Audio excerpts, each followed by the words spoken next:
So I said I thought I might have burnt my Hawaiian pizza, with my pineapple and ham on it. But I really just needed to set the temperature to aloha temperature. oh, hey, we're live. Hey, everybody. I tried to tell that joke last week, and I couldn't tell it because I wasn't wearing a microphone. So I told the joke last week, but nobody got to hear it because I wasn't wearing a microphone. So I had to recycle the joke. Well, hello. Look, we have Ivy. Ivy, you have a button. It's a morning button, though. Good evening, good evening, good evening. It is 7 o'clock on Thursday evening. Welcome to the Artistic Biker Live. This is where we just gather around and have a good time chatting with each other and art with my besties. And it's like my favorite night of the week. I just get to sit around and push some color and talk about whatever comes up in the chat. I thought, oh, Claudia missed the joke. I thought that since we have been doing this night show now for about 6 months, that we might go through and do a review and a critique of some of the things that we've done, some of the things that I've done.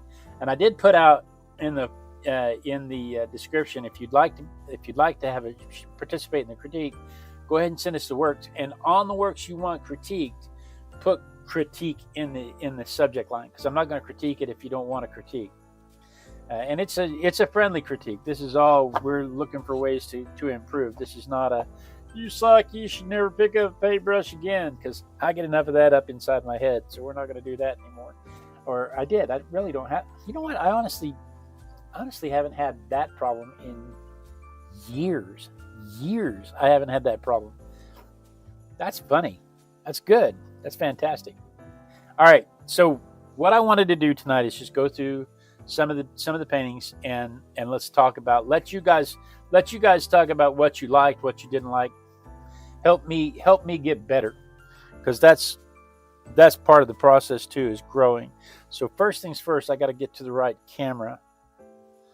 I don't want to turn the rotator on. I don't need to change cameras over and over. I just need to get to the camera where you can see the paintings. And so we'll start with the alligator. And I think on the vertical side, let me see if I can do anything about that. I'm not sure I can do anything about that. I think on the vertical side, I can zoom out a little.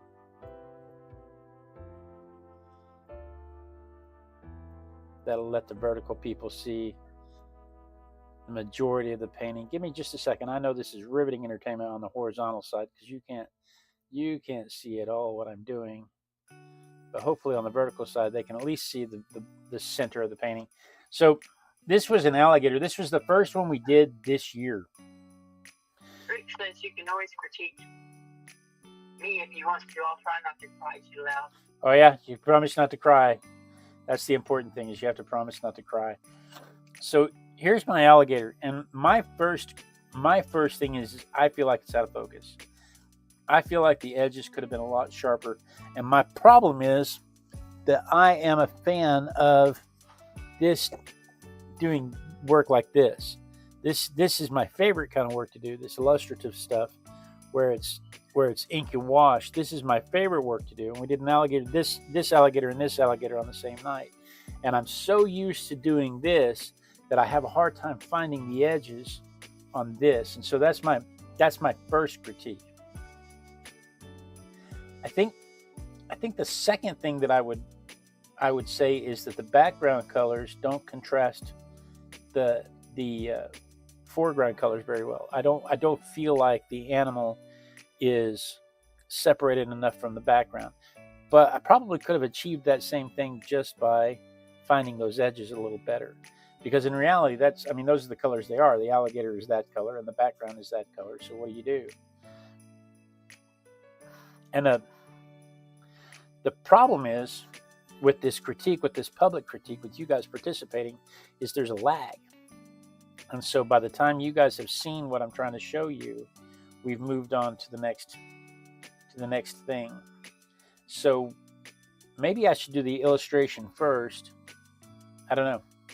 I'll tell you what, let's do this. That's my critique of my alligator. I like the perspective. I like the composition. I like the way he's coming at me. I like the fact that there's no detail whatsoever in the background, but you know what kind of background it is. I like that the textures are just hinted at, and that you don't have to.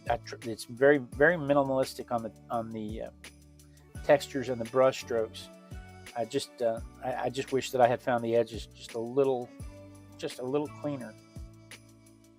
So that was the alligator,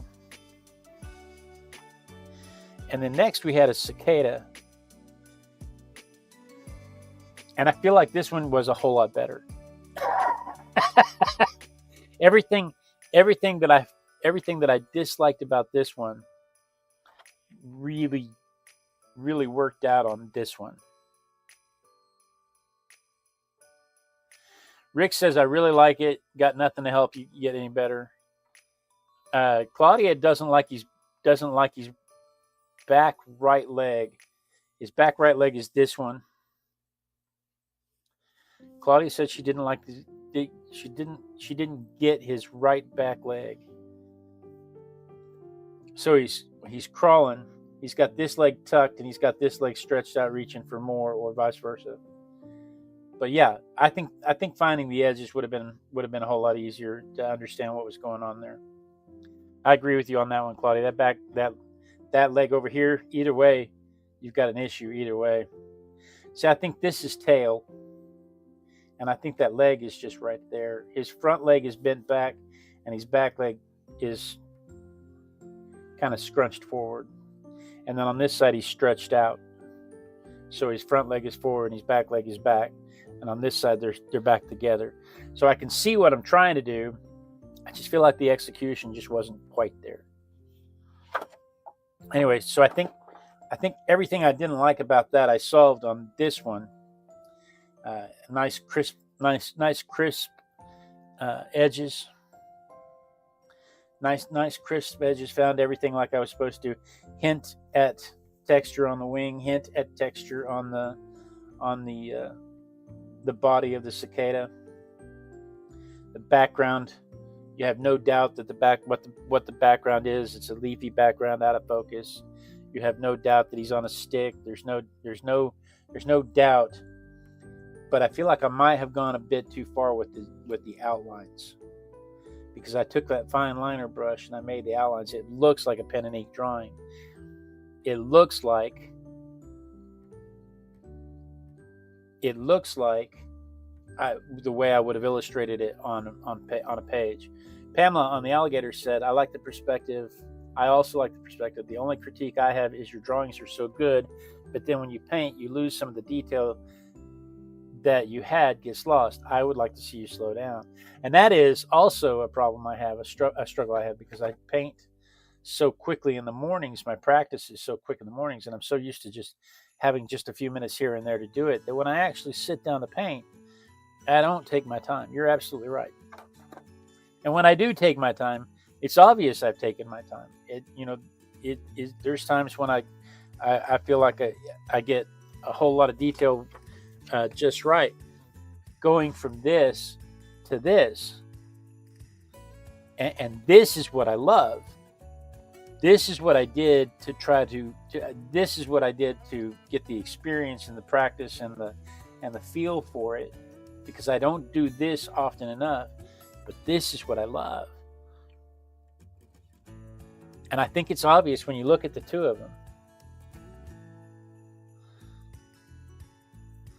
So we went from the alligator to this bug, this cicada, to a set of clouds. Now I did a set of clouds. The night that I did the clouds, we didn't stream. There was some kind of error in the system, and so I didn't get an illustration. I didn't do anything else. I just did some clouds. I've done many other sets of clouds. I just, that night I decided to practice some clouds, so I had some clouds there. But I don't have an illustration of this one because, like I said, we didn't stream that night for some reason. Honestly, I don't remember. I just know there's no video, there's no nothing for that night. I like the clouds. This is a good cloud study. I I would like to have seen more. I would like to try this again with more detail, more patience. And another problem I have is they tell you to do thumbnail sketches. They tell you to do, color theory, play with the colors, play with the shading, do some studies of it before you go to the real thing. And my problem is that once I've done a study, I feel like I have already painted it and I don't need to move on. I don't need to do it again. I painted a cloud, now let's do something else. So I may want to paint the cloud again, but it may be 6 months to a year before I decide to do it again, because it's just I've done it. Why do it again? I've done it. You're talking really fast. I'm excited. I know. I ran in here. You don't understand. You're talking like you paint. You know what I'm talking? I'm talking like a 5-year-old. Like, look at what I got. Look what I got. And this is another toy in my toy box. Look at what I got.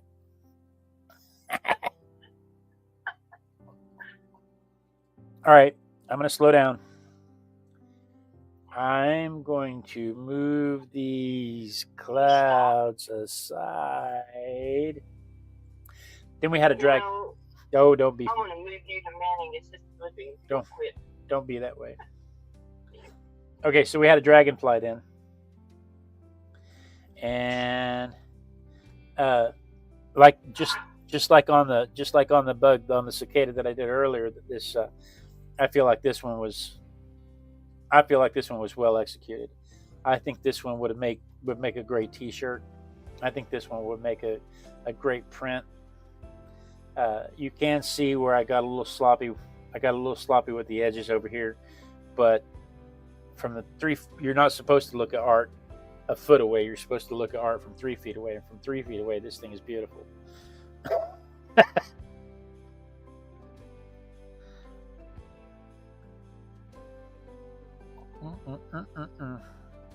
So yeah, there was a dragonfly here, and then you can compare that to the illustrative one.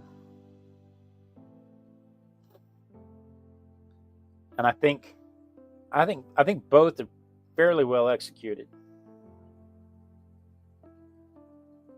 I don't know what I would do different than this one. This one probably could have used some more cool on the dragonfly, because the dragonfly is very warm and the background is very warm, and there's not a lot of contrast between the background and the foreground as far as temperature goes. If you're going to use a warm light, you use cool shadows. If you're going to use cool light, you use warm shadows. And I'm not sure I did that. I also didn't add any contrasting values to the body of the dragonfly, so I can see some things. What? No, but I think that the dragonfly pops on this one a little bit. I do. With that background. I do think the dragonfly pops. I think that I probably could have got away with adding a little bit of orange flecks into this green.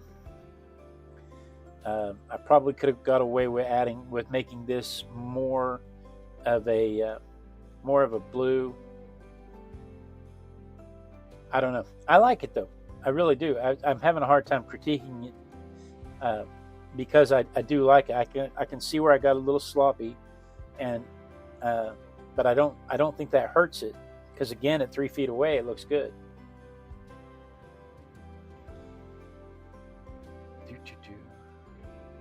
And then on the illustrative version, again, you can tell this is the style I like better. It's clean. There's attention to detail. I put the contrasting colors in. So I like them both. I got a little sloppy. Sometimes my hand was wet, or I put my hand in the wet paint. I put my hand in the wet water. I have to be more careful of that. I got water on the ink over here. I have to be more mindful of that. But otherwise,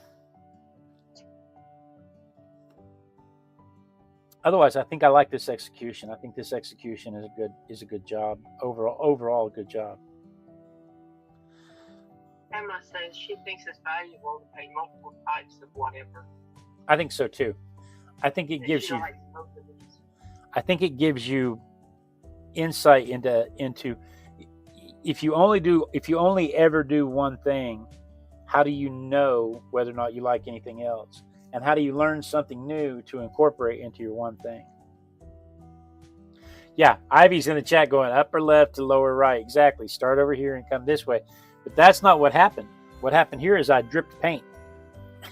And I had to sop it up, and then I put my hand in the wet paint. You're right. Start in the upper left and work your way down. And start at the opposite corner of your dominant hand and work your way back. That keeps you from putting your hand in your paint. Claudia says for wet water, you've got to use dry ones now. I have to use dry water. That might help.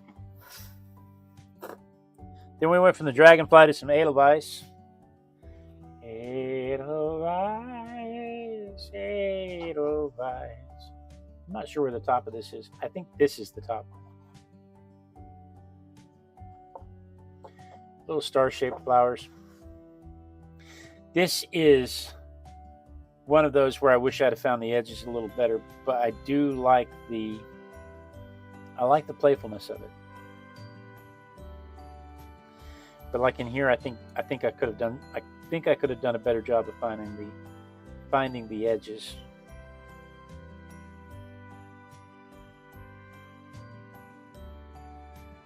That seems to be an ongoing theme is finding the edges. Ivy says, "Dang it! Now I want some dry water to paint with." Rick's screaming at you. What is Rick screaming about? I don't know. I don't see anything.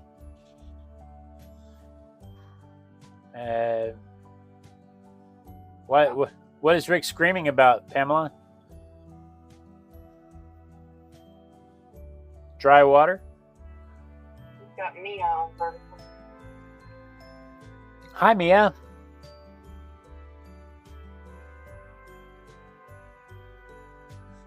And so there's the illustrated Edelweiss.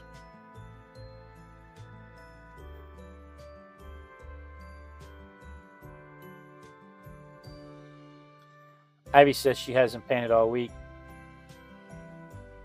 You paint with watercolors, though.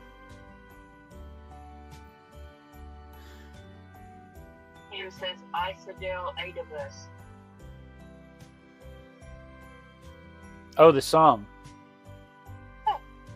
Claudia says, turn right one time, I think. Oh, to find the top? Like it might be this way? Or turn right one time. I can tell you this is where my signature is, and it's upright.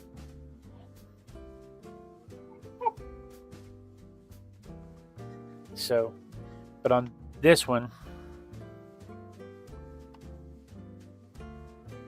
I don't know. Again, I always go back to, I just like the illustration better. They're singing Edelweiss in the background. It's Christmas. There's Christmas music playing. You can always sing along with the Christmas music. And then there was a frog. This frog should go this way. This back leg threw me completely.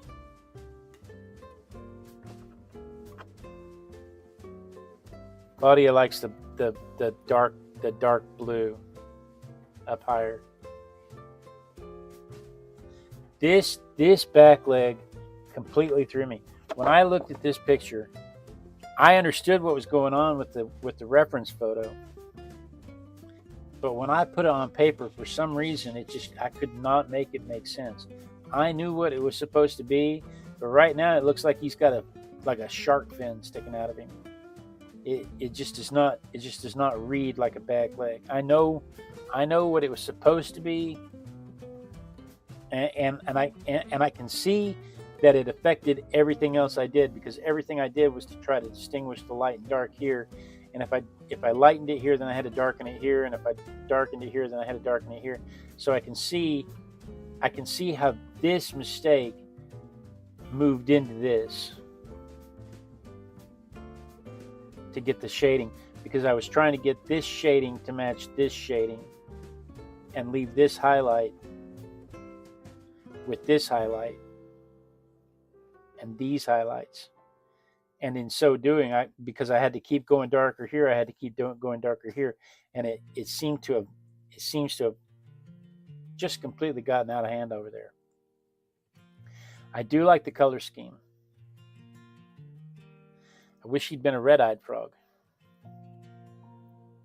Pamela says because it lined up with the design. Yes. Because the leg lined up. Is she talking about this, or is she talking about one of the previous drawings? I think this one. Claudia's talking about the blue on the first Edelweiss. She likes the blue on the top, this blue.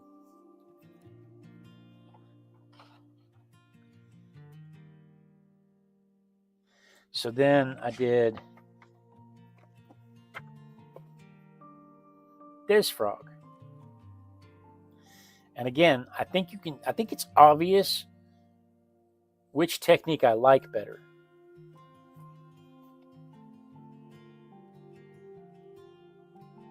I think I already know which one I would put on a shirt.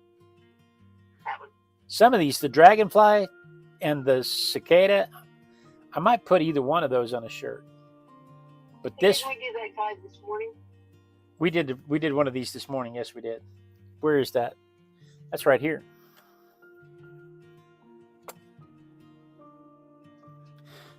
You can tell I like doing frogs.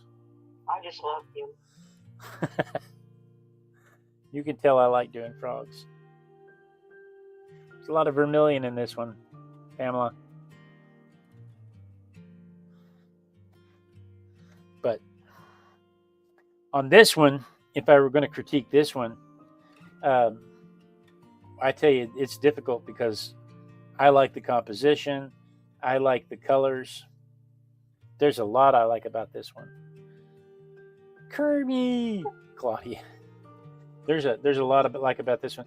I think I lost part of the leg here in the shading here on the back leg.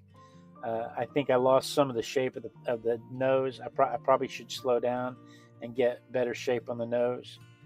But I really like this. Yeah. I brought that out just for Claudia because there's the vermilion. Let's see. We went from Pamela. I'm sorry. Did I say Claudia? Pamela. Because Claudia's going Kermie, and then we did a great white shark.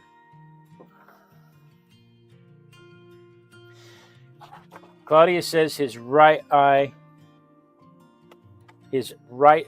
can be a bit bigger. This eye over here. I don't know, because that's kind of crazy. I like. You're probably right. You're probably right. Probably would have worked out better had I made that eye a little bit bigger, or this eye a little smaller.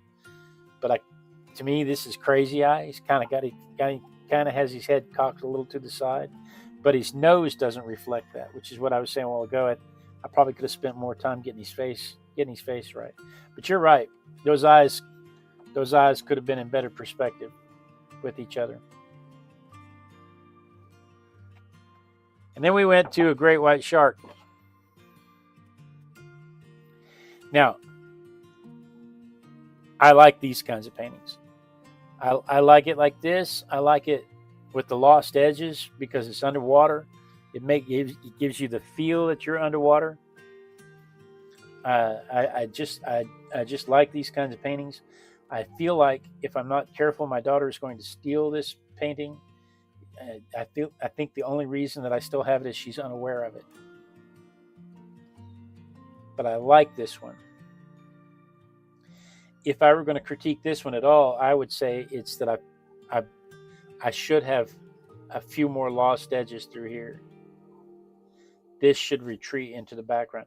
It should still know what it is. It should still recognize what it is, but this should retreat into the background. The whole focus should be right here. Everything right here should be bright in focus, and this over here should be a lost edge, and this over here should be a lost edge. But I feel like overall it's a really good composition. I really like the color scheme, and I really like the play with the water drops and the sponge work that I did to remove the water drops. And then let's see. How are we doing on? Oh, it's only 7:30. I can slow down.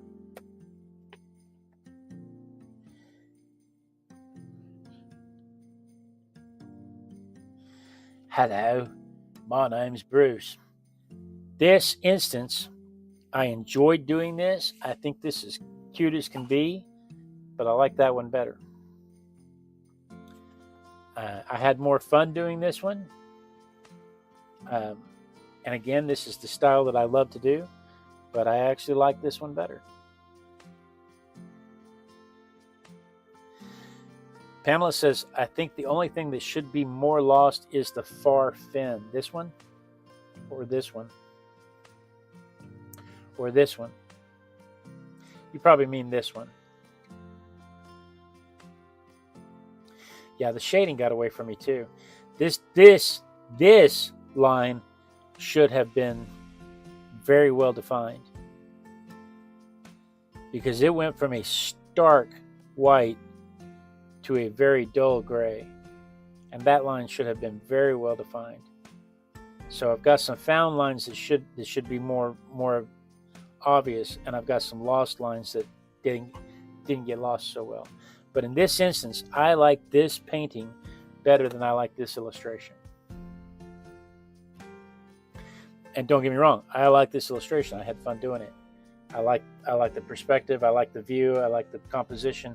I like a lot of stuff about it. I just feel like this one was better executed.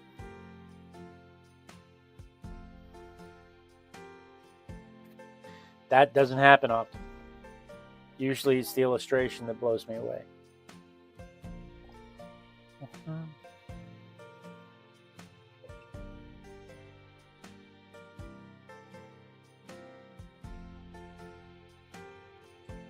Okay. Then we went from that to a snail.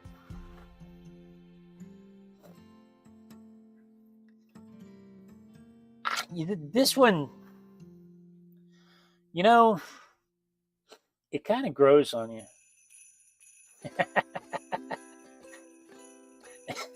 Sorry, it's a mushroom joke. It kind of grows on you.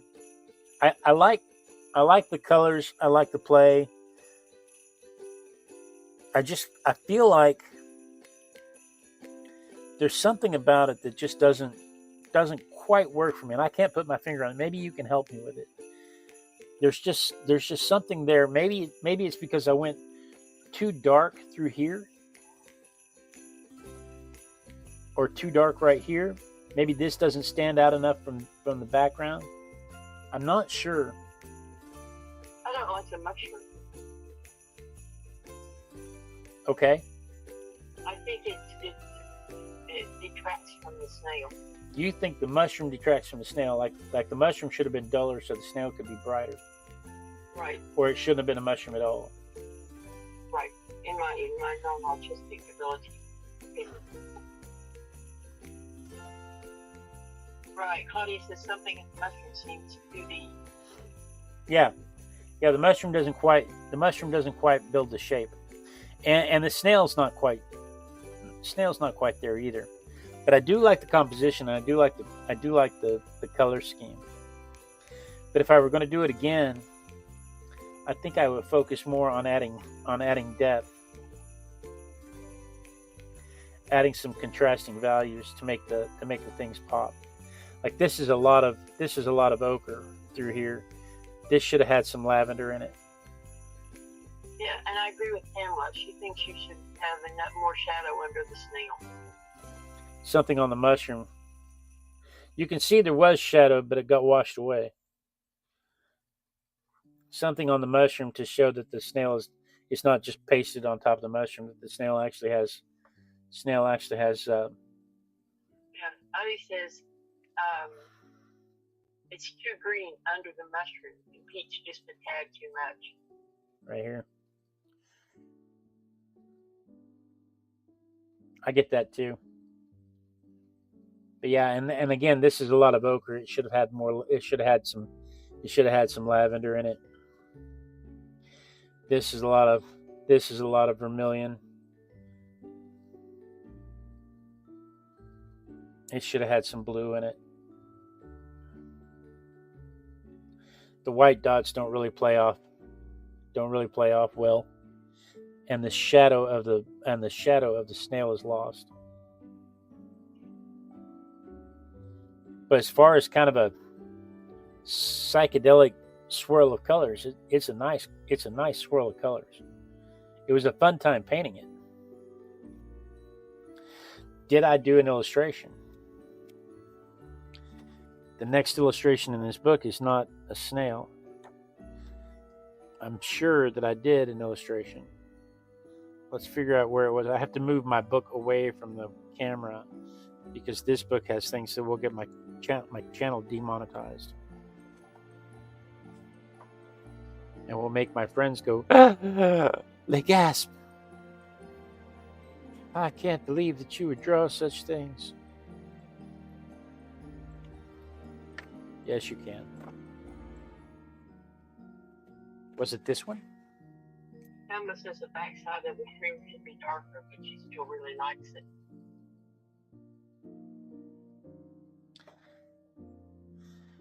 Claudia says stolen. What's stolen? What are you stealing? Either the one you're looking for or the one that... Oh, and Ivy says she can believe some of the stuff that I've drawn. So yeah, there's the snail illustration that I did, and you can tell I love this. Yeah, I like the illustration snail. I wish the lines had been cleaner. I should have spent more time making the lines clean, because you can see where I doubled over them. I like when I do the lines with a single stroke of the fountain pen, not when I go back over them a couple of times, and you can see the double edged line. You can't see it, but I can, and I can see the stray lines. I think the line work could have been better. I could probably go over that with a brush. I could probably break out the brush pen and fix that. But I can also scan that in and have my software and use my software to clean it up so that I don't have to for a t-shirt or a coffee mug or stickers. Claudia wants stickers. Snails are in the family Helionyx because they have this Helios structure. When you talk about DNA having a double helix, that's what they're talking about, the double twist. Helicopters. Then we have an ibis. Is it an ibis or an ibis? I like the ibis. I think the composition is really nice on the ibis. I think the contrast in colors is really nice on the ibis. I think that's a lot of vermilion and crimson. I think that the background could have been executed a little better. I think there could have been a little more reflection of the bird in the water to illustrate that the bird is standing in water.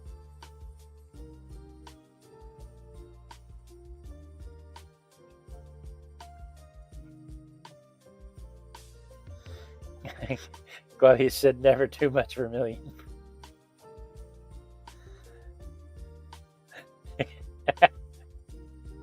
So I feel like there could have been more reflection on the water. I feel like the background could have been executed just a little better over here. Over here you can tell I probably got bored with it. Even more vermilion, Pamela. But I do like the pop of color. I absolutely love that pop of color.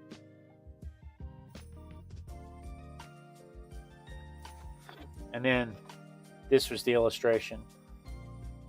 And I fixed the reflection problem.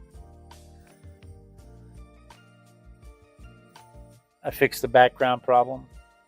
I've got him doing some kind of kung fu though.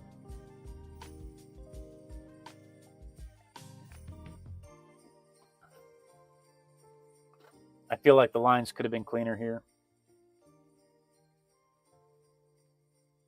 You can see I missed coloring a spot.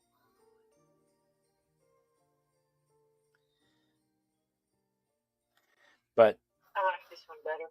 I like the illustration better than I like the that. But Me too. I like the pop of color on the painting. But on the illustration, I like the composition and the design work that went into the illustration better. This, I could see this on a t-shirt. Of course, I could see this hanging on somebody's wall. But I feel like this would have to be cleaned up.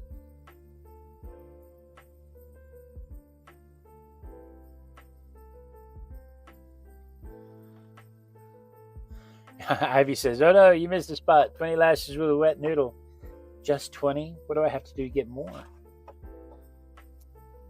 The night show is not a family show. This is a jellyfish.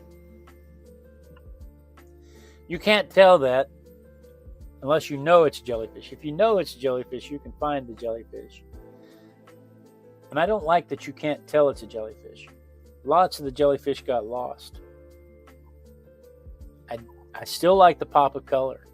And if I had to do it all again, I think that I might, if I'm going to make the jellyfish dark, then I should make the background light. But if I'm going to make the background dark, then the jellyfish should have been brighter. This is too dark a red for that dark of a background. And lots of the features of the jellyfish are lost in the background. But I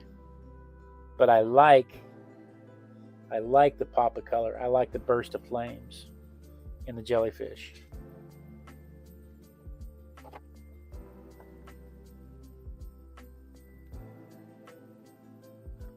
But also, again, if you didn't know what it was, it would be difficult to figure that out.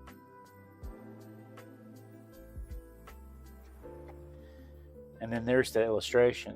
And it's almost the same. It's almost the same struggle with the illustration.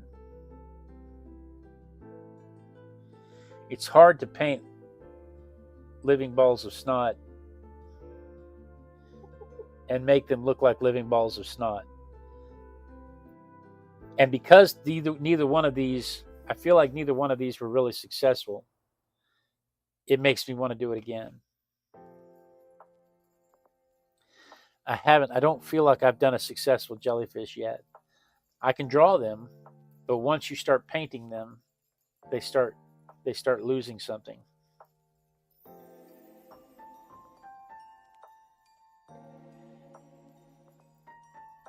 But I like them. It's hard, but it is difficult to draw balls of snot, living balls of snot, and make them look like they're living balls of snot and not, well, dead balls of snot.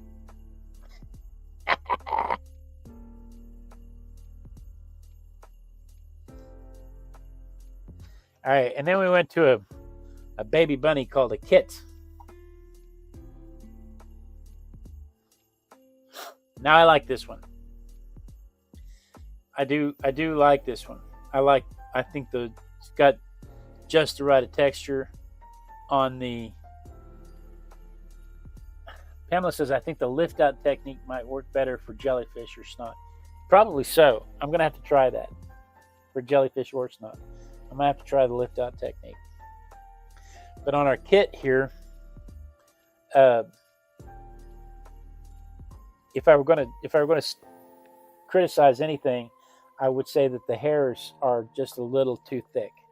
I think the detail hairs kind of detract a little bit. They should have been longer, thinner, and smaller, so that they don't detract from the overall coloration and shading of the rabbit.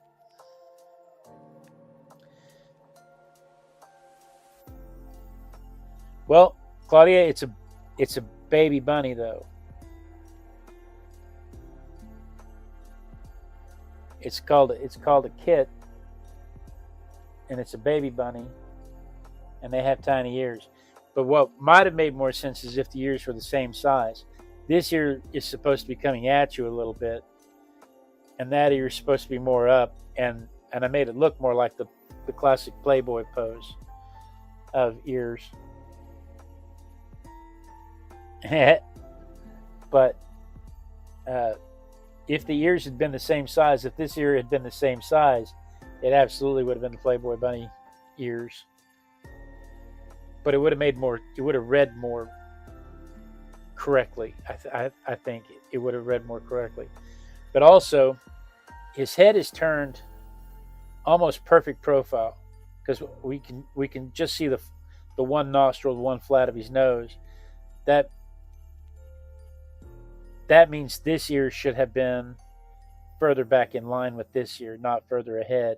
It's further ahead, like the rabbit's head was turned away from us a little bit. If the rabbit head is turned perfectly sideways, the ears should line up. If that rabbit was facing us even just a little bit, then this ear should have been just a little behind this one. But I put it in front, and that jars the composition. Your mind knows there's something wrong there. It's not just that there's small ears. Your mind knows that there's something wrong there. Your mind knows that it's twisted. And I think you're right, Pamela. I think the ears got a little dark. There's no highlight whatsoever on this ear. No discernible highlight whatsoever on this ear. And there should be. But this ear should be, from the position of this head, this ear should be, even if I had it coming at me, even if I managed to communicate that the ear was coming at me, it should have been more in line with this ear. If I had put it just a little behind this ear, I could have got away with it, because you can see just a little bit of the front of the nose, just a little bit of the far eyebrow. So I could have got away with moving the ear just a little bit behind the other ear, but not in front. It doesn't work in front. It's not a horrible composition, but the ears are what's throwing it off. Claudia pegged it right when she saw it. The ears are what's throwing it off. Not so much that they needed to be bigger, though, because it's a baby rabbit.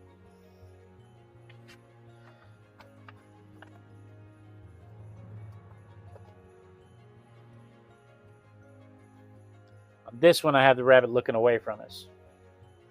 We're obviously looking. We can see the back side of his jowl. We can see the back side over here. So the ear should be a little bit forward, like it is. I like this one better.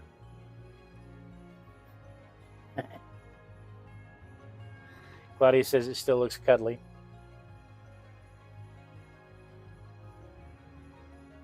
I think this one worked out a whole lot better.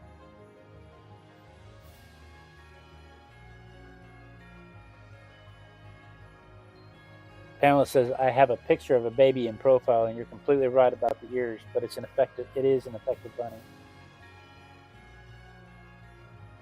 But I do like this one better.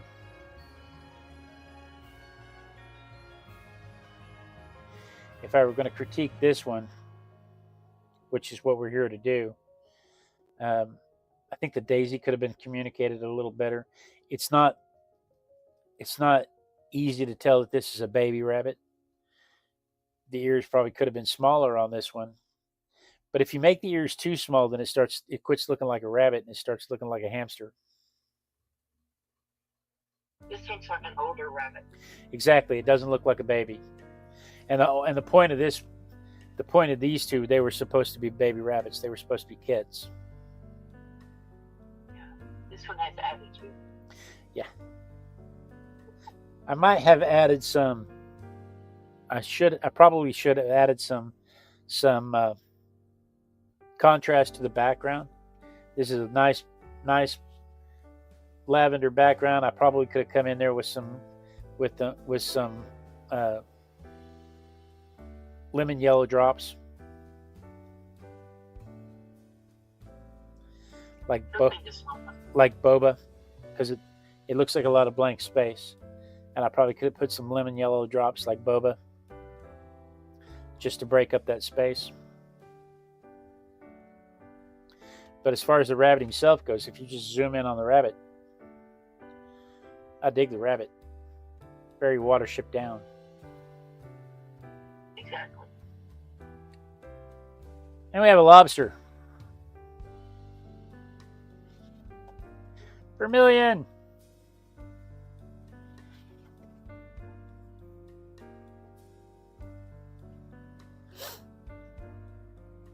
So then we had a little lobster friend. I like this. I think this got away from me over here. I got a little sloppy with moving the paint around. I think I tried to make some last minute adjustments and got sloppy with it. Like Pamela said, I need to slow down, take my time. But I do like the bright pop, especially against that Payne's gray background. Ivy says she likes the plain background on the bunny. She said the plain background for the bunny works for her.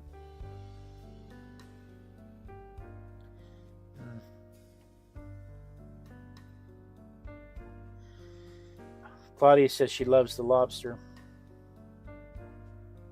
See, the rocks in the background didn't come through. I lost the rocky background. You can't have a rock lobster without rocks, right?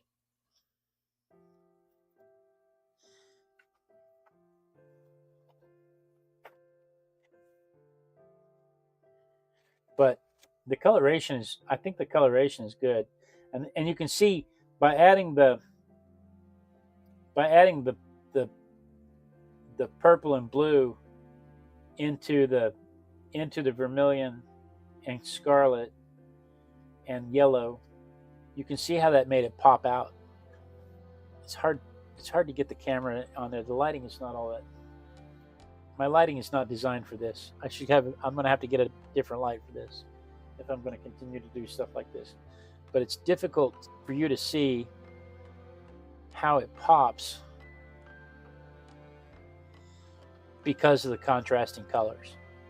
It's the contrasting colors that make it pop out.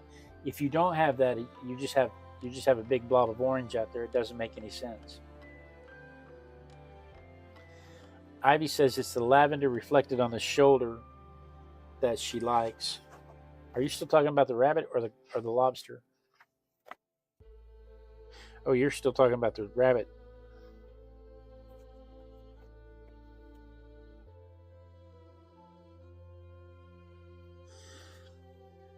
Pamela says, I have to admit the lobster didn't translate for me, but then I'm not really familiar with them. But she loves the color. And then there's the illustrative version of it. And if I were going to critique the illustrative version of it, when you draw something head on, it loses the things about it that make it what it is.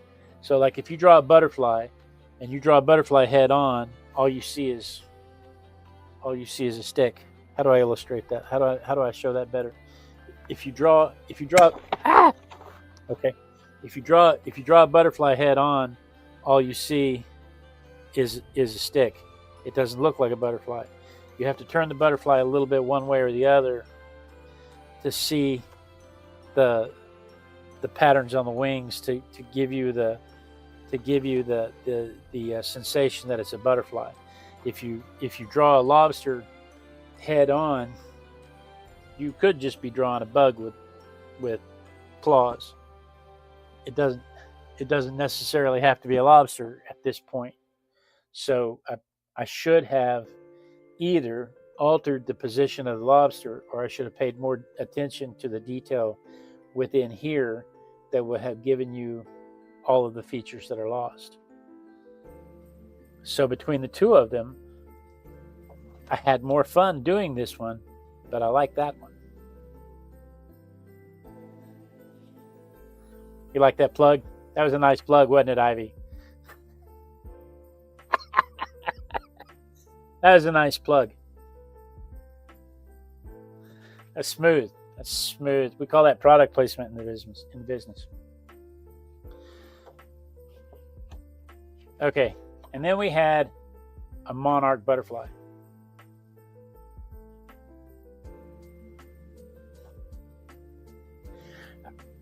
There's some good color here, but either it shouldn't have had as much detail as it had, or it should have had a whole lot more detail.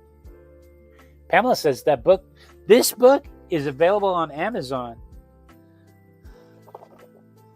Pamela says this book is available on Amazon. This is a coloring book where I take my daily drawings and I put them into real life situations. So this is my coloring book that I made, and it's available on Amazon. Just look for The Artistic Biker. Look for Jonathan Manning. Look for Random Objects from the Random Object Randomogrifier. It's not hard to find. There's a link in the description of this video if you'd like to purchase one. Anyway, this monarch butterfly. The blue could have been brighter for the body. I feel like it either needed more detail or I should not have put as much detail in it as I did, because it's right there on that edge of should have been one or the other.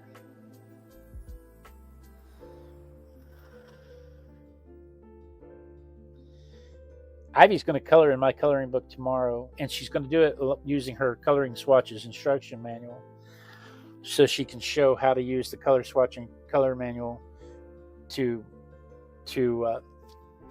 practice. And she'll do that from noon to 4. Is it noon to 4 Central, 1 to 5 your time?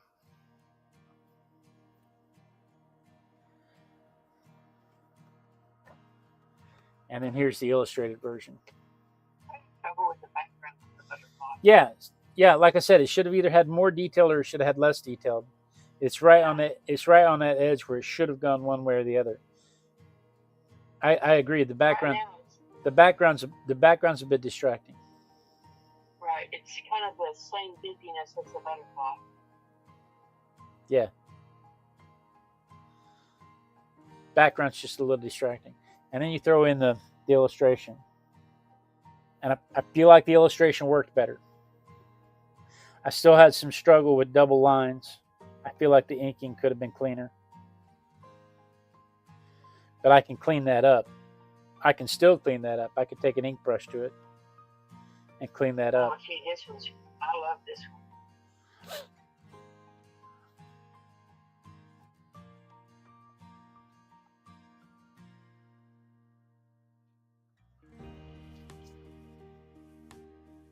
Yeah, my critique of this one is that the lines are not bold enough, and I lost his blue. I lost his blue in his body right there. It's completely lost. I don't do black. I try to mix up an extremely dark lavender and then save black for the very darkest spots. And I don't do white. I do like an eggshell, and then save the white for the very brightest reflections and stuff, so that you can get that. So you can get that contrast. What are you laughing at? Claudia wants to know if she can probably have a toilet break or so she take us with her. Can I have a toilet break, or shall I take you all with me? You know what? It's time for a toilet break anyway. Let's take a little break. This was where we were going to stop anyway. Let's take a little break. Go make some room for some more coffee and get you another drink, and we'll be right back. When we come back, we'll do What's on Your Easel.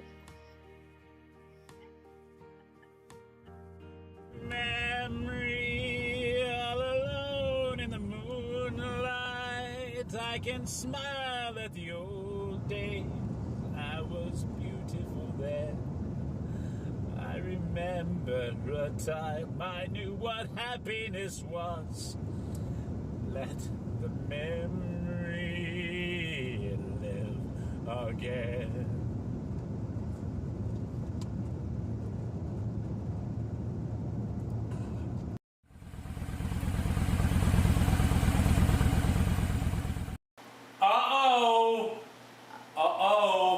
What day is it? Who can tell me what day it What day is it? Mom. What day is it? What day is it? Come on, I know you can hear me. Don't pretend you can't hear me. Mom. What day is it? Mom. Missy. Don't say I love you. What day is it? Missy. What day is it? Come on, Missy. Come on. What day is it? What day is it? Little girl. What day? Come on, tell me, what day is it? What day is it? Thursday! Woohoo! Thursday! The artistic backer will make you happier than a Norse god on Thursday.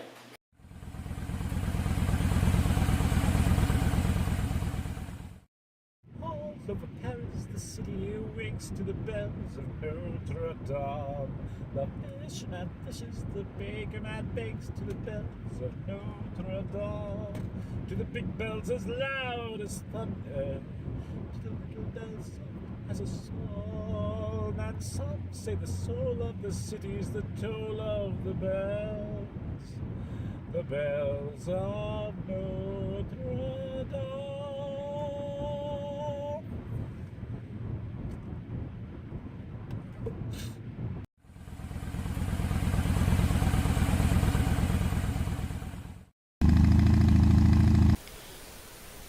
Friends, have you ever wanted to be able to draw or paint better? Have you ever thought, I wish I could draw a cat? Well, friends, think no more, for I have just the product you're looking for. That's right, friends. This magic product secret that I've given you for free today is all you will ever need to be the next Andy Warhol or Pablo Picasso or even Leonardo da Vinci. All you need to be a great artist is just a little bit of practice. Why, friend, if you just use practice for a few minutes every day, there's no limit to the things you might accomplish. With just 10 minutes of practice, your cat can go from looking like this to this. And friends, if you have tried, practiced, and witnessed its power firsthand, please consider going to theartisticbiker.com and clicking that donate button.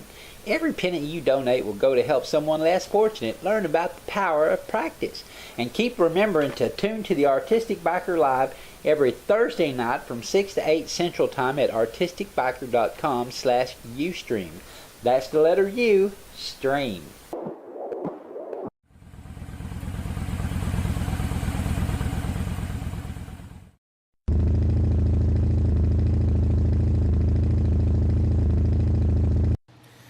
Hello!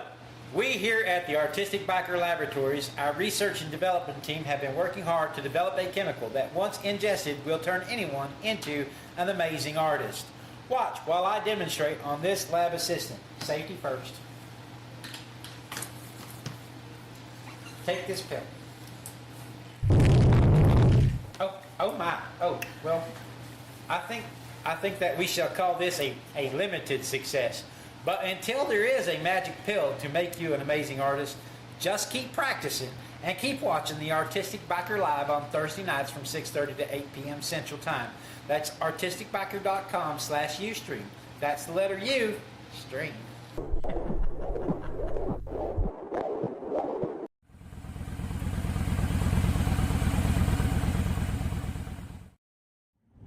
Look at what's happened to me.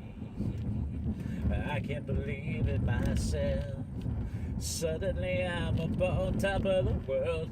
It should have been somebody else. Believe it or not, I'm walking on air. I never thought I could be so free. Flying away on a wing and a prayer. Who could it be? Believe it or not, it's just me.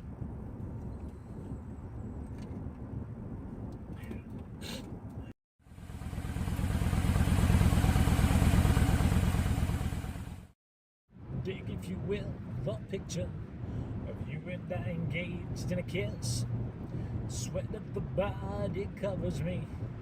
Can you, my darling, can you picture a dream if you can? A courtyard, an ocean of violets in bloom.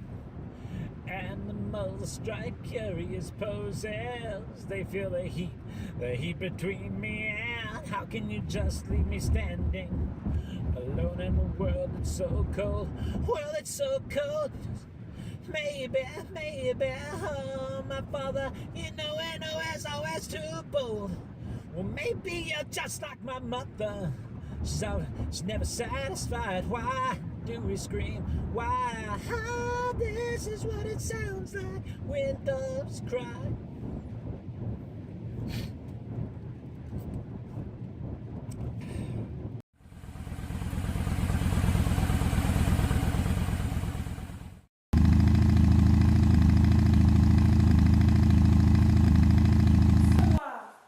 Honey, Yes, my love. what is this? That's a bra. Whose bra? It's my bra. Put it on. No, it's my. No, if it's your bra, put it on. No, it's my bra. Wear it. Put it It's on. my bra. Hello and welcome to the Artistic Biker live from Oasis Studios and Gallery, where we broadcast every Thursday night from 6 to 8 Central Time at artisticbiker.com/Ustream. That's the letter U stream.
Because I didn't turn my microphone back on.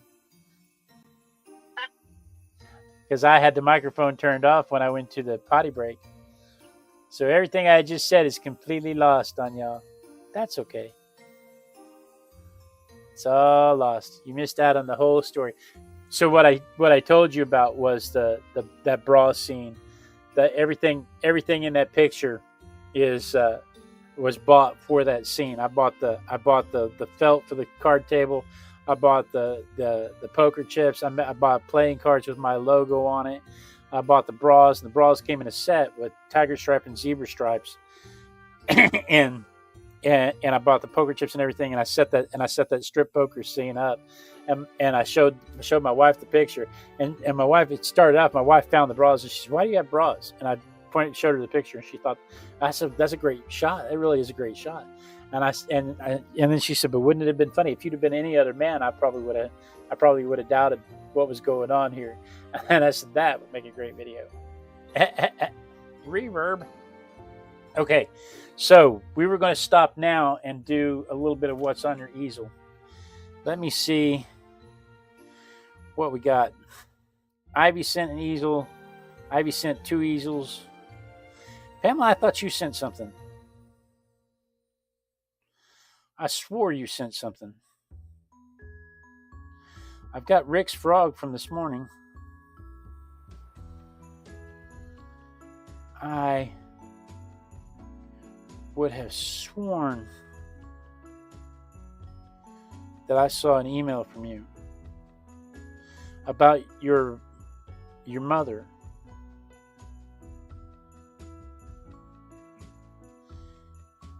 I don't think it didn't go to my junk folder. She sent several. She sent several, she says. And yet, I have Ivy and I have Rick.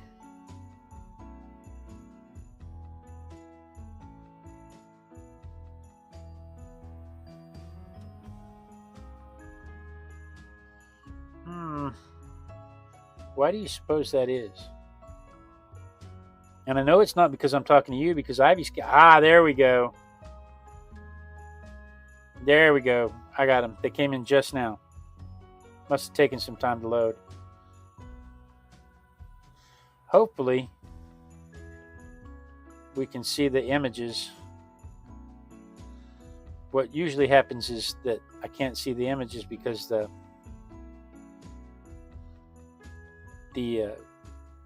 phone broadcasting to the computer and my phone talking to my mother and the phone trying to download the pictures cause problems. So what I'm going to do real quick is I'm going to go through here and I'm going to download the photos to my phone so that when I show them to you, they will just pop up.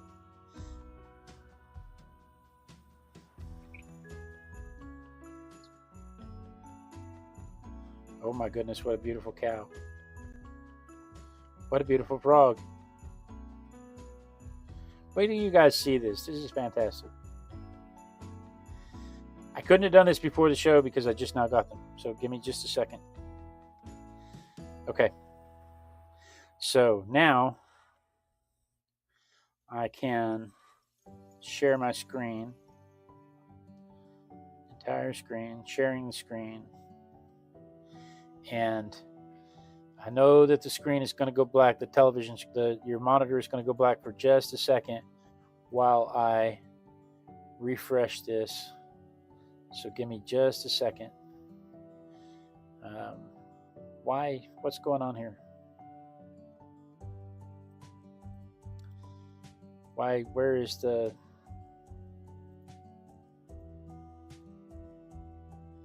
No, that's not it. Something's not right. There should be... there we go. That's what I was looking for. Ta-da! I was on the wrong thing. I got it now, though. All right.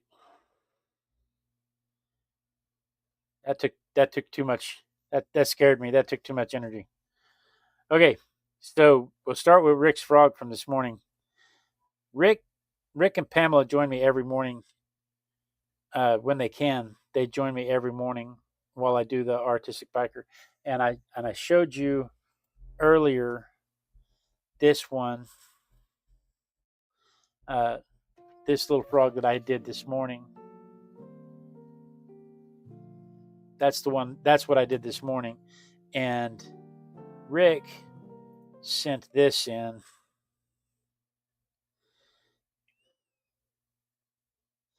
Where he is watercoloring along with me.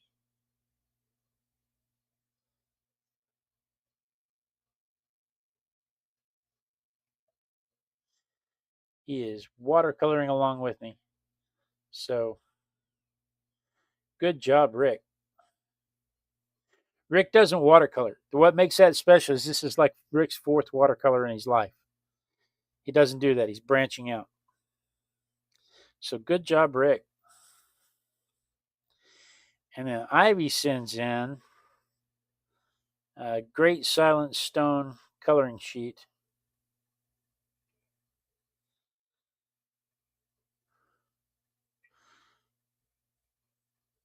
Colored pencils.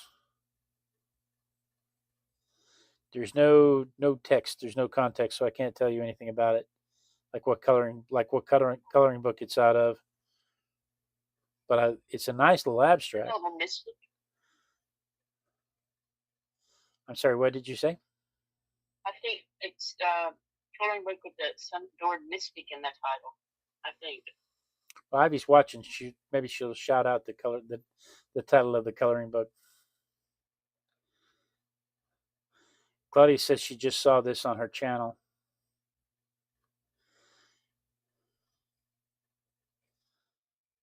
Yeah, The Mystical Lands of Ucana. The Mystical Lands of Ucana by Karen E. Myers. Okay, and then Ivy sent... This is Ivy's temporary studio. She moved in someplace where there's air conditioning. I bet it gets hot out there in the camper where she got a little room there playing playing video games, doing her art on the table there. She's got a little setup like I do, just right in front of the monitor where she can art or play games or watch videos.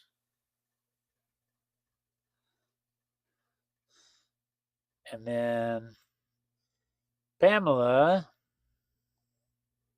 is working on the portrait of her mother. There's Pamela's mother, and there's the portrait of Pamela's mother. And Pamela does this. She works on this off and on. I'm leaning in so you can see under the camera better, knowing full well that it's broadcasting from my phone to the computer, and moving under the camera doesn't help. But she works on this off and on, and adds a little more detail every time she does so.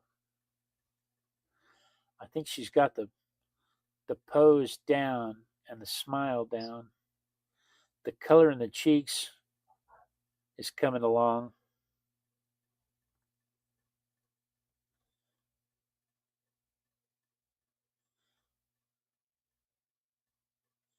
It looks really nice, Pamela. I think the chin. I think the chin could be just a little bit longer.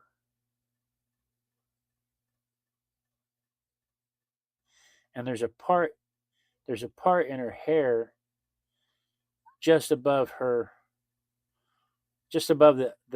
left side, the eye on the left side. Just little details. I think you're coming along really nice. You're really getting there. You've got the overall shape of the features down.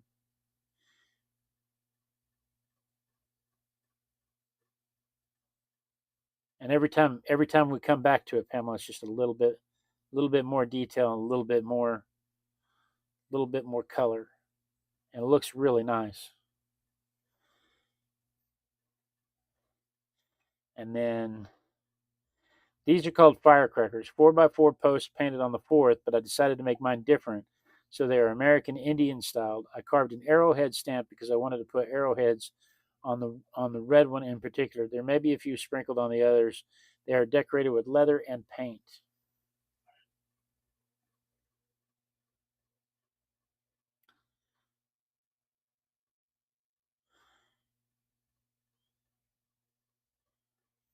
Those are beautiful. There she's carving out an arrowhead.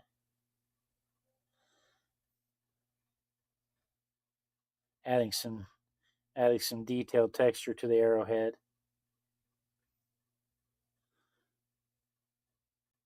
And then that is what the stamp looks like. Bob Ross.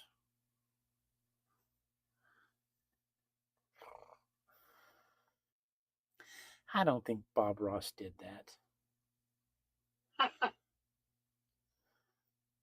And then this is Pamela's daughter's crochet and Pamela's succulents. This is the cow that I said, look at that cow.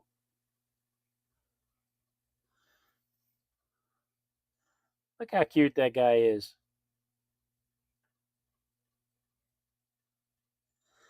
A little crochet cow.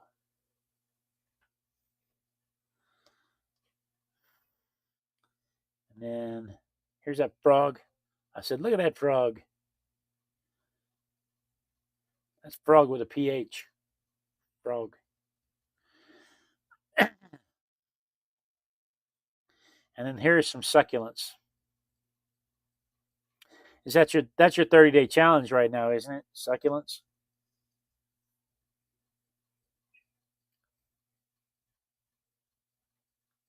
She does a different challenge every month. I'm actually tilting the phone so that you can get a better view of it under the camera, knowing full well that you can't see the phone from the camera. All right. I don't think I have anything on my easel. I haven't done anything above and beyond that I haven't already shown you guys. So that was what was on my easel. That was what was on your easel. If you'd like to be a part of what's on your easel, simply send an email to blade@artisticbiker.com with easel in the subject line, and we will use your works to inspire other people, because that's what this is all about, is getting people inspired to be creative, to express their creativity. See my little girl sneaking up behind me back there? Hi, little girl. You're already exposed. What do you need? No, thank you. You cannot have my frog. Is it a frog? That's a frog. This is a butterfly. What was the one we said a while ago I shouldn't show her? The one I said I probably only have it. The one I said I probably only have it because she's not aware of its existence. Out of sight, out of mind. No, you told me to wait until. That's why. And then I hid it from you.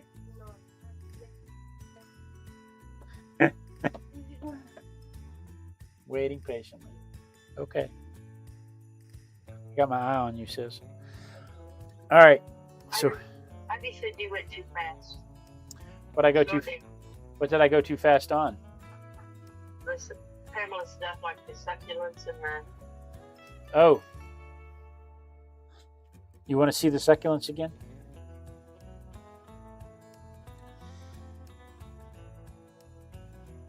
Bone. Pamela. Okay, so there was the crochet cow that Pamela's daughter did.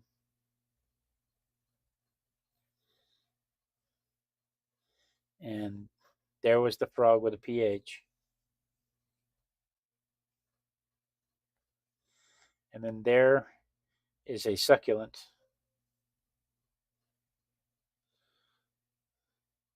Is that a paracactus? Is that what they call a paracactus?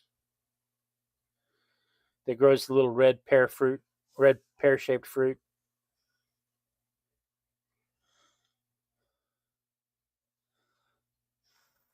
And then there's that one. That looks like a taco. I mean, it looks like a succulent, but it brings to mind tacos. That's a Rorschach thing for me. I must be thinking about food.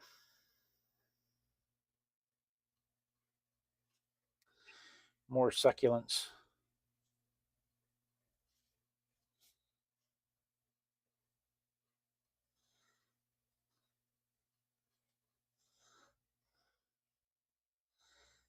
That was it. It was just those three.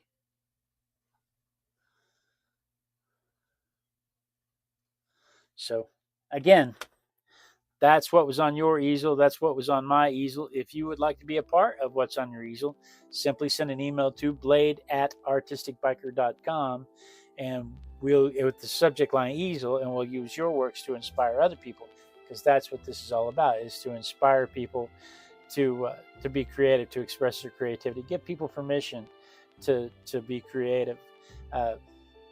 Also, I think we'll do that going forward too. If you'd like a critique, put critique in the subject line, and we'll let the crowd critique it. But guys, let's get back to our regularly scheduled program. So let's just turn back over to the overhead camera. Oh, that's the subtle hint camera. That's not the overhead camera. Hang on. There we go. That was the overhead camera. All right, so that was Monarch. Ooh, and then we had Nightshades.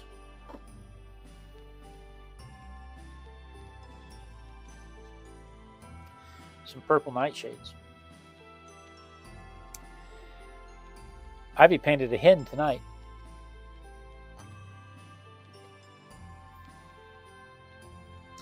So I think this captured the color of the nightshades. I don't think it captured the lightness of the texture of the nightshades, and I don't think it captured the boldness of the stems. Everything looks ethereal, everything bold looks ethereal, and everything that should be ethereal looks like tissue paper. Good night, Claudia. Thanks for staying up as late as you did.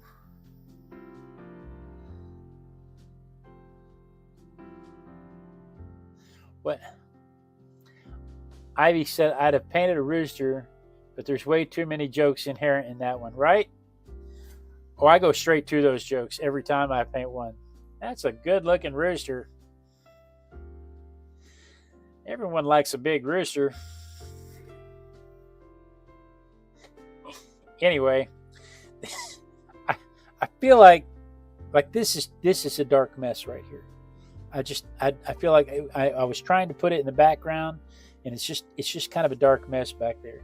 And then this just doesn't have the ethereal effect that I was going for. This looks wispy, and this should look sturdy and strong and thick, and it looks wispy. This looks like, I don't know, a cloud, but not a puffy cloud. I like the colors.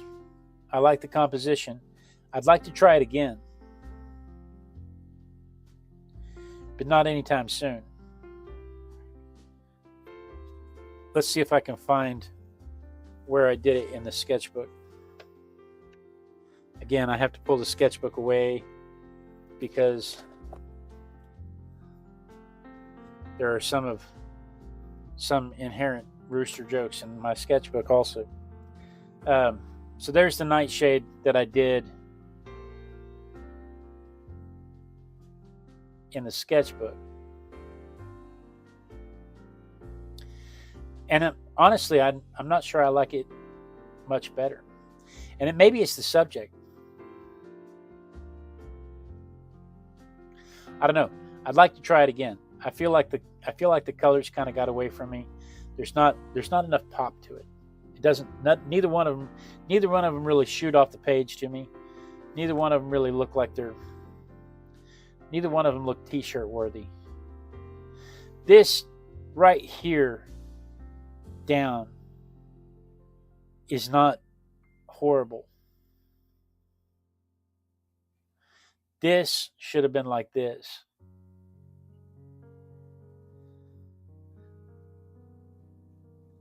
They don't talk to me. No, neither one of them talked to me.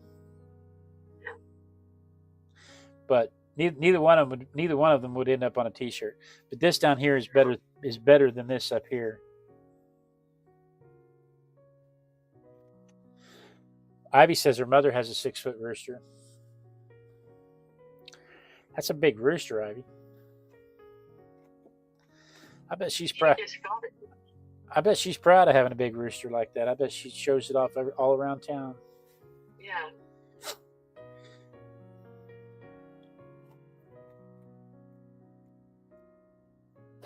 PG-13. This show, maybe it's NC-17, but it's somewhere in there.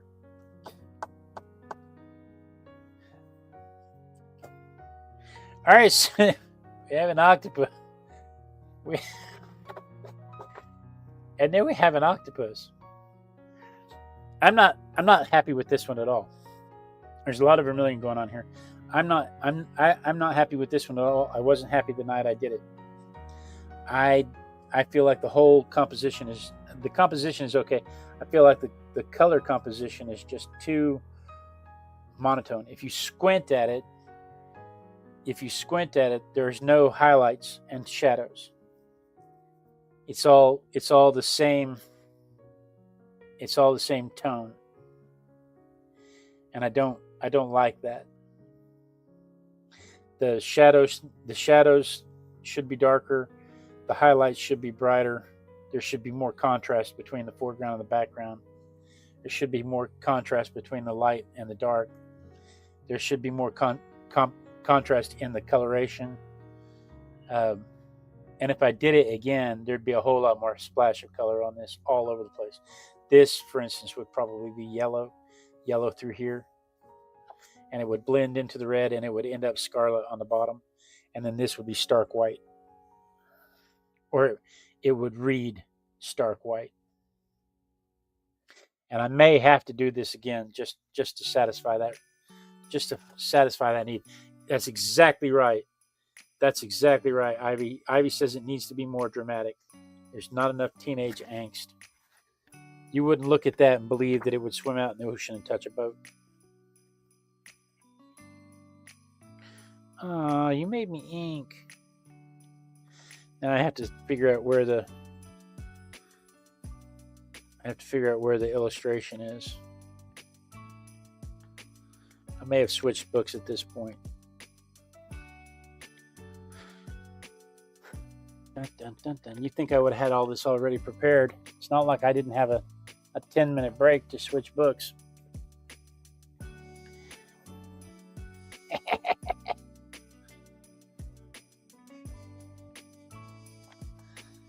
Ah, there it is. See, even in my illustrated version, this got busy. The colors didn't blend the way I wanted them to. I like this composition. I like this shape. I like the placement. I like everything. I like everything like that. I like the color choices. I just didn't spend enough time to let the colors blend properly. And the shading and the contrast are still not there. And this got busy. This is too busy for everything else.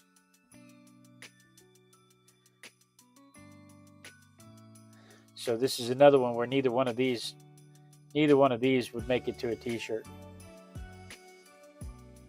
But this, you're right, this one has personality. This would be the one I'd choose to improve upon. If I were going to make a t-shirt, this is the one I would go with to improve upon. But I still want to try this one again. I want to spend some time doing this again. But and Pamela says, I named this one Professor Squid. That's a good name for him. That's a good name for him. But we'll try this again sometime in the future. It'll take me a while to come back around to it, because like I said, once I paint something, I feel like I've already done it. There's no point to go back to do it again. That's from what movie? Where Ivy said, what movie is that from? That's from Finding Nemo. Don't you touch that butt! Because he says butt instead of boat. You guys made me ink. And then we have, after the octopus, then we have Pamela's bug, which was a robber's fly. Pamela sent me this picture of this bug. I don't know, how long did I hold on to it? 3 years? 2 years? It's forever. It was a long time. I like this. I like the composition. I like the colors. I like the highlights. I like the darks. I like practically everything about this. If you look into the ochre, you will see splashes of lavender and purple and blue. If you look into the vermilion, you will see blue flecks where the shadows are. If you look into the green, you will see red around the edges. All the contrast is where it's supposed to be. All the shadows are where it's supposed to be.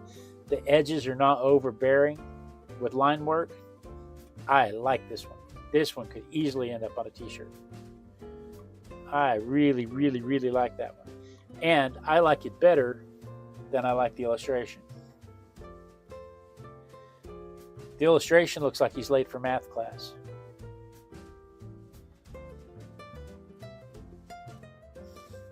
This looks like somebody that's going to take off and steal your lunch money.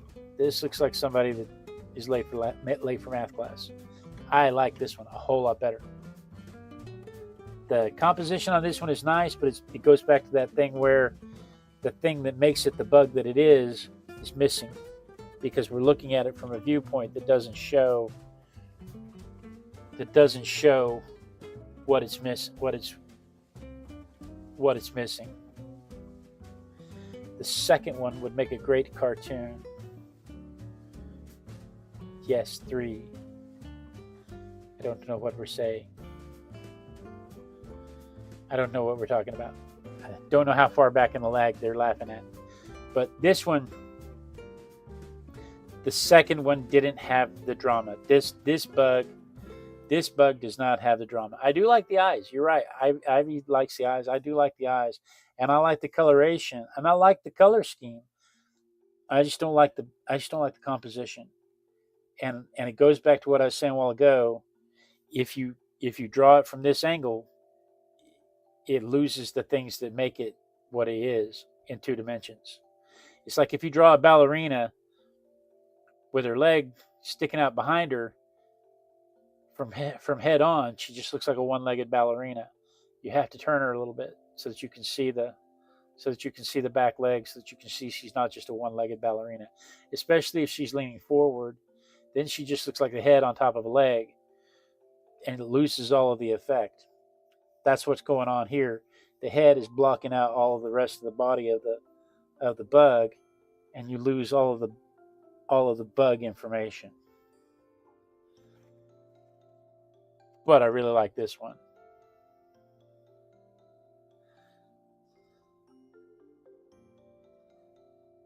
So this was Pamela's bug.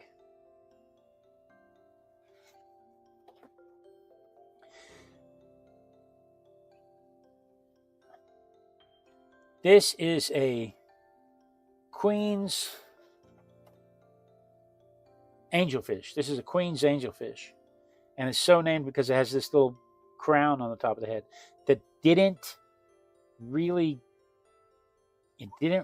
communicate. I didn't do a very good job communicating that crown.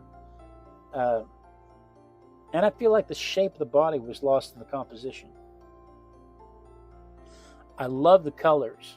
I'm not a fan of the composition, and the drawing could have been better.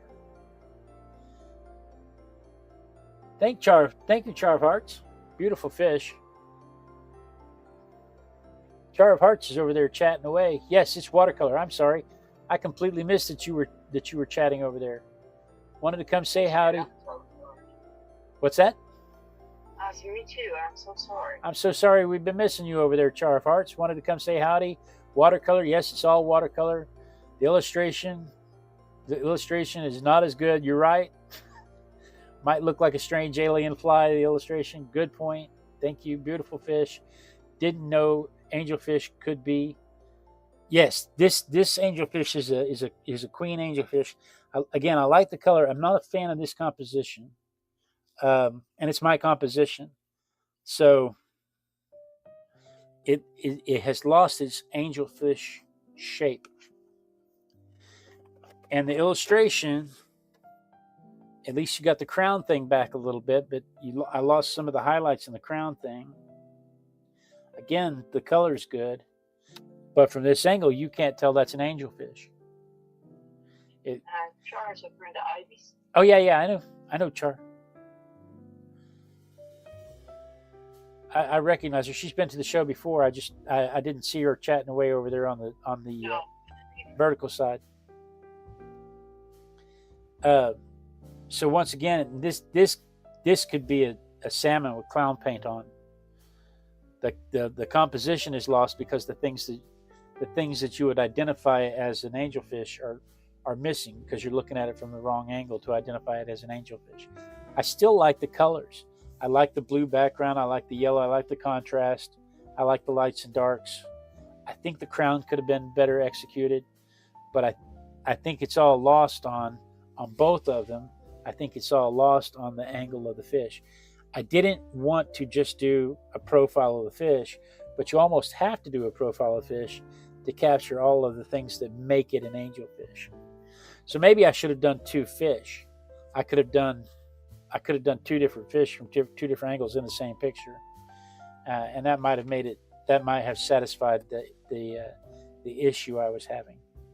I still like the colors, though. I think the colors worked well on both of them, but neither one of them really satisfied my angelfish, my desire to do a Queen's angelfish.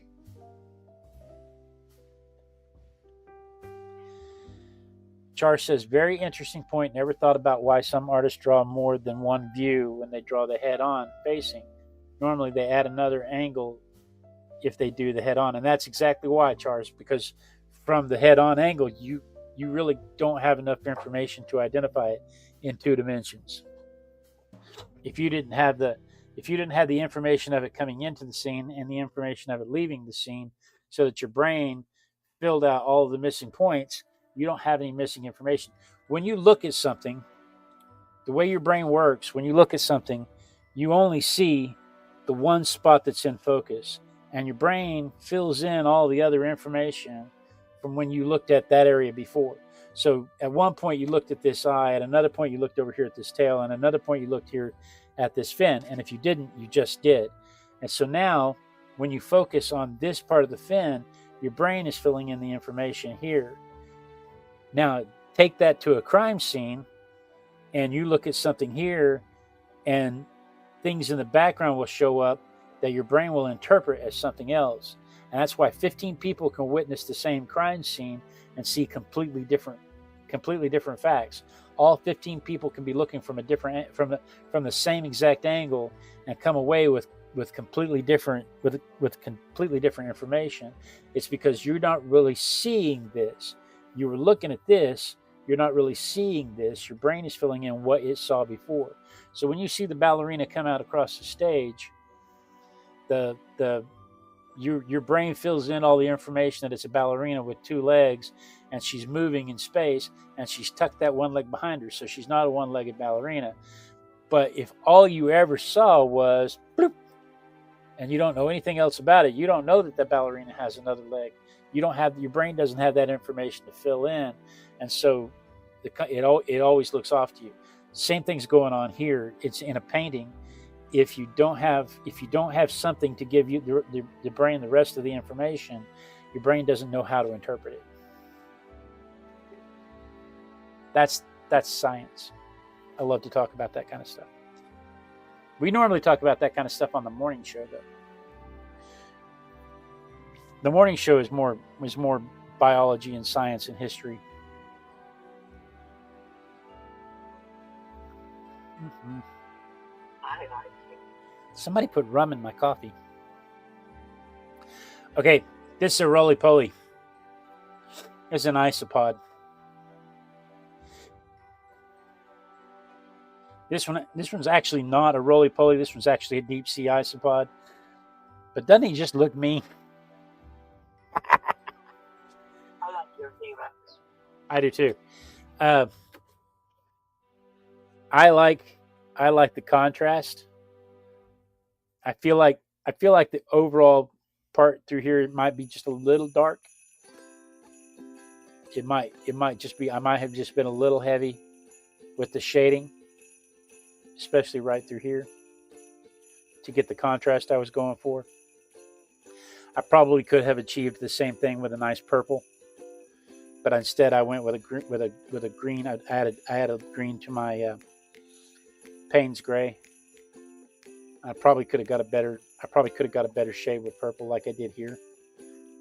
See how that purple and that ochre and that yellow gives it pops it off the page, especially right next to that highlight.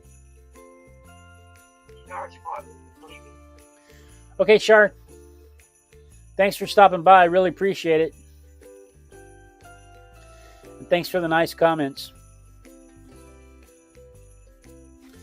So then we go to the illustration, which I like a whole lot better. I think the illustration, that's ready for a coffee mug. That's ready for a t-shirt. I have, let me see if I have it. I thought it was right here handy. A roly-poly that I did a while ago. I thought that book was right here handy, because I did think it might come up tonight.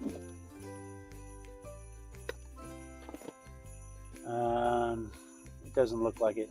It looks like I've misplaced it. Oh well, I've got a red one. Here, maybe I can find it on my phone. Let's see if I put it in my portfolio folder.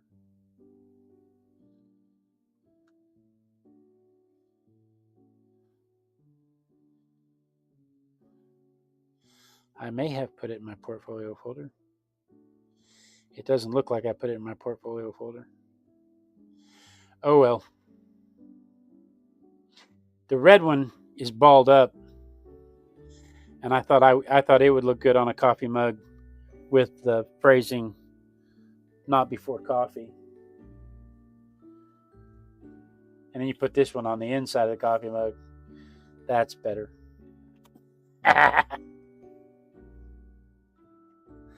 Pamela says they've been inundated with roly-polies. It is that time of year.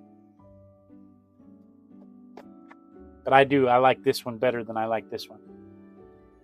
I like this one for different reasons. But I still think this one's much better. I like the line work. I like the color. I like the composition. I like the simplicity.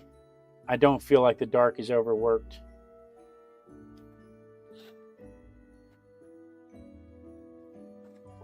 And then we move on to a sea turtle.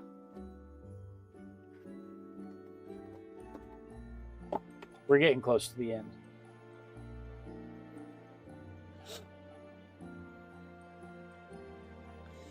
I think this one worked out well. Is this from my coloring book?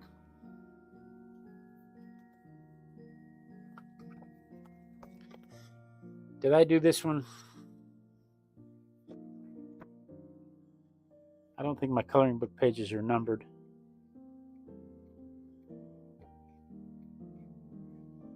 Yes.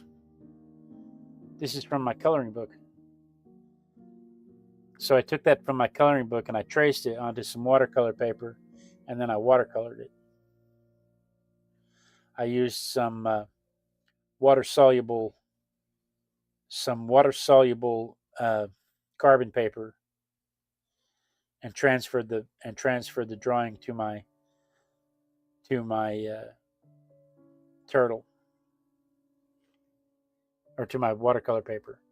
So there it is in the coloring book, and there it is on the. There's this coloring book, by the way, the Random Objects from the Random Object Randomogrifier Volume 1, available on Amazon. There's a link in the description below.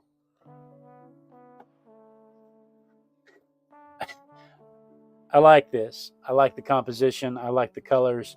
I like the lost edge. But what didn't happen was you can see the lines from the tracing. Those lines should have been washed away, and I didn't take the time to make sure that those lines were washed away. I pushed too hard when I was tracing them, and so they became a permanent part of the art.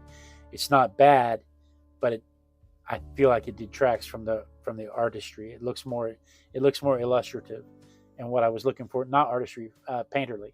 I was looking for a painterly effect, and from 3 feet away, it's fine. You're not supposed to look at. Oh, Pamela, are you asking about the coloring book? Is that the first one in a series? Do you know I have 400 drawings? I have 466 drawings as of today. I have 466 drawings that can be turned into a coloring book. And you only put about 40 to 50 of them in a coloring book. So yeah, this is just volume 1. I thought that maybe I could put one out every other month. You don't have to buy the coloring books, though. I'm going to take a break here to tell you about this because I want everybody to understand. I want everybody to understand. I give these coloring sheets away for free on my Substack. If you subscribe to my Substack, go to substack.com and look for my name, Jonathan Manning. You find, or I don't know if I'm Jonathan Manning or the Artistic Biker. I'm not real sure. I'll get back with you on that one. But find me on Substack. I give the coloring sheets away for free. I don't charge for the coloring sheets. The coloring sheets are just a fun thing that I like to do, but I sell the collection. So if you want to buy the collection, if you want to buy the whole coloring book, they make great gifts. Christmas is coming up. Order 10 or 20 of them so that you can give them away free. Give them away at Christmas time. But if you join my Substack, they're free there, or you can go to my Ko-fi site And my copy site, you can buy digital prints of them, and then you can download and print them as many times as you want or need to. So if you have a classroom, if you have a library thing that you're doing, and you need some coloring sheets to keep some kids quiet, hey, go to my coffee page, go to my Substack, download them, print all you want to. Feel free. I give those away for free. That's my gift to the community. So, but also, I publish them in a coloring book so you can give them out as gifts. And I have 466 drawings that I can turn into coloring pages. So that is what's going on there. Overhead close. All right, so I like this composition. I like the color scheme. I like everything about this. If the only thing I have to complain about is the tracing lines didn't get washed away, and I feel like the tracing lines detract from it just a little bit.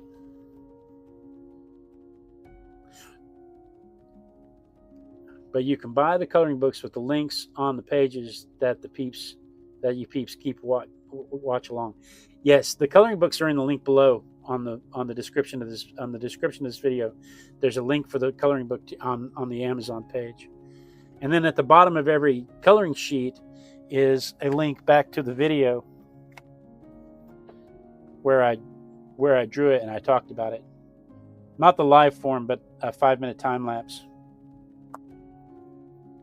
So if you want to share that with somebody, if you want to see how it was drawn, you can go back and watch how it was drawn. And then here is the illustrated turtle. Turned out a little darker. Usually watercolor dries lighter, and I was counting on that, but it turned out a little darker than I wanted it to. There's some stuff going on here with the nose where I lost track of the nose. Ivy got a picture of me pointing to my book and a copy of the book on her desk. That's awesome.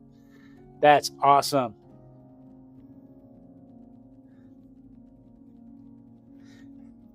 So the painterly version, I haven't heard from my mom in a while. Are you still there, Mom? Mother? What? Just making sure you're still there. Yes. I'm studying this one. It doesn't do much for me. The turtle? Yeah, The illustrated one or the painterly one? the illustrated one. No, the illustrated one doesn't either because I think the color composition is too dark. Look at this picture from Ivy. There's my book on her desk. There's me pointing at my book on her television screen. That's cool. That is cool. But I like the composition. I like the expression on his face. I like the swimming style. I think there's enough information there to tell it's a turtle. I just think the darks got away from me on this one. I like this painting better. And I'm noticing a trend on most of the oceanic stuff. The watercolor turned out better than the illustration. Except for the octopus. I didn't like either one of the octopus.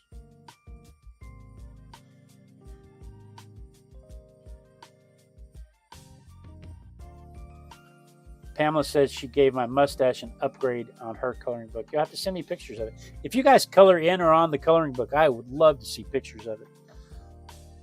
And then we have tea bags. This was a tea bag. I'm not sure. Probably Earl Grey, or it might have been peach.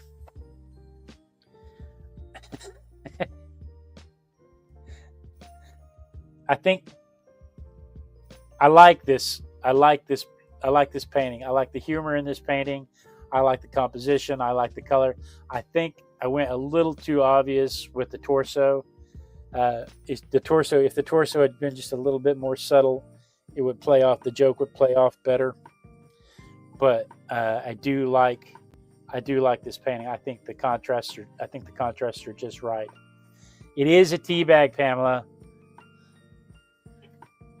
See, it says it right there. Tea.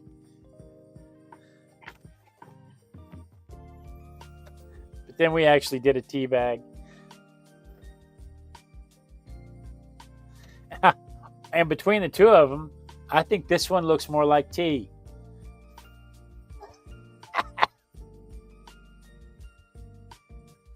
I had fun with this though.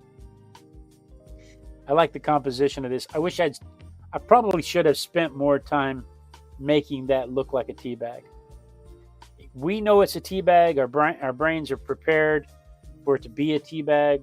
So our brain interprets it as a tea bag. It's got all the necessary accoutrements to be a tea bag. The line work is not clean though, and this is missing things like the staple. This is missing things like the folds in the paper are not shaded properly. If that's a saucer for a teacup, that is a really big tea bag. So there's some things going on here that I'm not too terribly happy with. But I think I could redo this and clean this up and make a nice T-shirt out of this one. Make a nice postcard or something out of this one. I just need to shrink that up a little bit and add some detail around here to make it more teabag like. This one, I'm going to do this again someday. I'm going to reproduce this. I'm going to make the torso more subtle so that it's not quite as obvious what I'm going for. But you can put lipstick on a pig too, but that don't make it no Marilyn Monroe. I don't know. I've seen some pretty cute pigs. I grew up on a farm. It's a PG-13 show. So that's the tea bag. And then we had a bear. We had a bear inspired by Ursa Major and a Ulysses butterfly on its nose.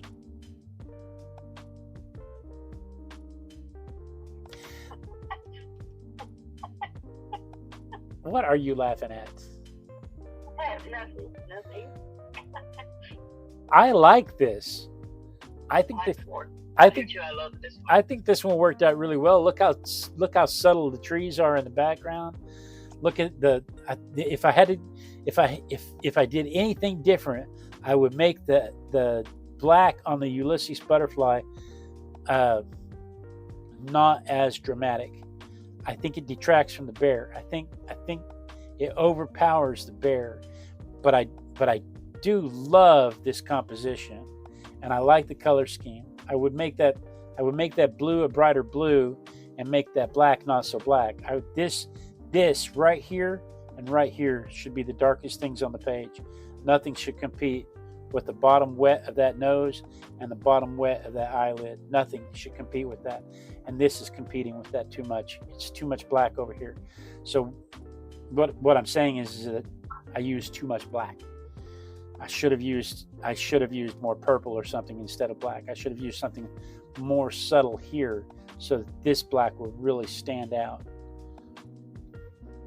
But I think it reflects. But otherwise, I really like this. Everything about that says bear with a butterfly on his nose.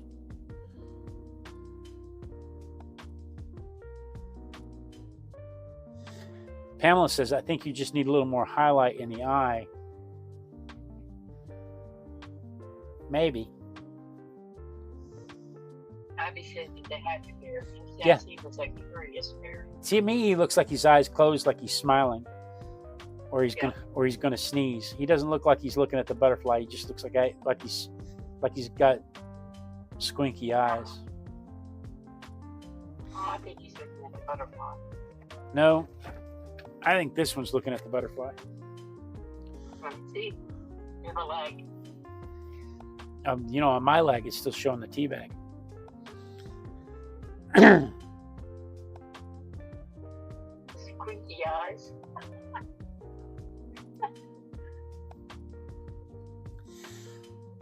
Yeah, no. Oh boy, I like them both. Pamela says that would adjust the composition. If I put a highlight in the eye, would adjust the composition. I really like this one. This is what I'm talking about. See how this See how this is not, the black is not overpowering on the butterfly? That makes the black on the bottom of his nose, the bottom of his ear, really just the darkest points on the image. You can tell that this is black around the edge, but it doesn't detract from the nostrils and the shading under the eye.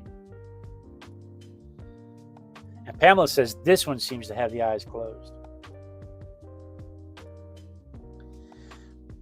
Maybe I should put a white dot on this one. I can do that right now. Well, I think his eyes are half closed because he's looking down He's looking at his nose. Yeah. I like this. I like them both. I do. I like them both. Either one would make a nice t-shirt. Yeah, absolutely.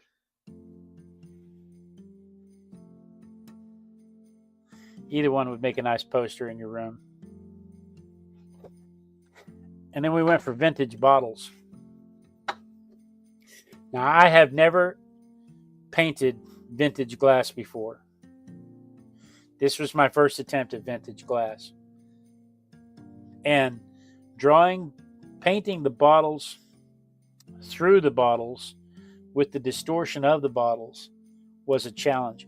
Lettering is always a challenge because I never do lettering. I should practice lettering. I never do lettering. Lettering is a challenge. But overall, I think this turned out okay. I don't think the shadows read very well because I was trying to impress that the light was still passing through the bottle. So the glass is casting a shadow by changing the color of the light, and then the actual shadows are where the lettering is on the bottle. But it shouldn't be.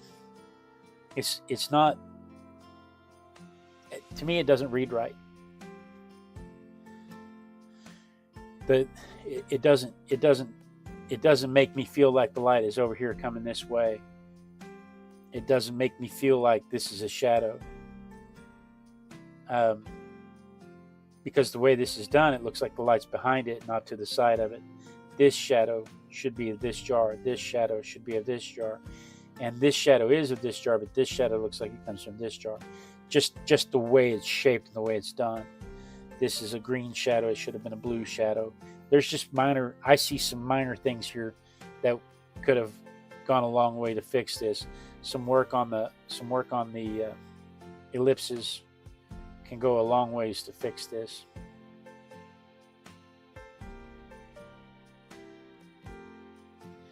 But overall, I don't think it's a horrible job.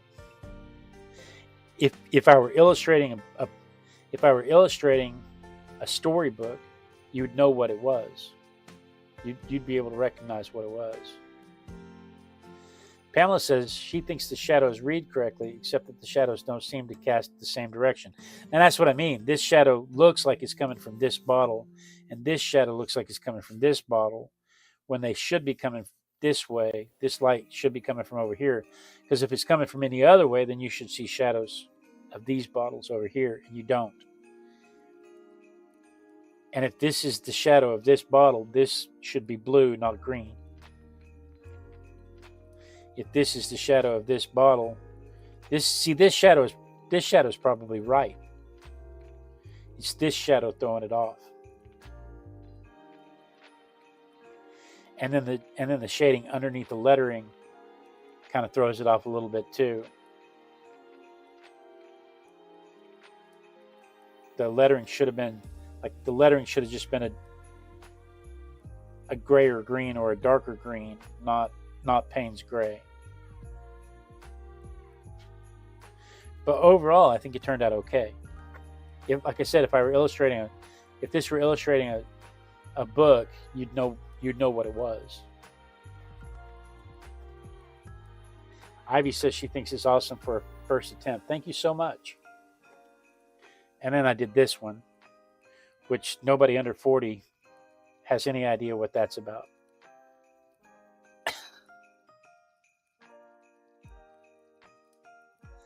The light side of the bottle should have a sparkle, exactly, and you can't really see it in my lighting. I tried to do that, but it didn't really play out. I used a wax resist, and it worked a little bit, but it didn't work as well as it should have. So for the next one I'm ready, I've got some Frisket. I didn't have Frisket before, but now I've got some Frisket. So the next time I try to do something like that, I'll have Frisket. I'll make sure that happens. But like I said, nobody under 40 will even catch this reference. Da da da da da da da da da da. Can you hear me over the Christmas music? I can't even hear the Christmas music. You can't hear the Christmas music? Can anybody else hear the Christmas music? I haven't heard it since a break. Oh my goodness. Well, we've been listening to you. Well, but okay, here's the vintage bottle. So we went from the vintage bottles to water drops. I love this.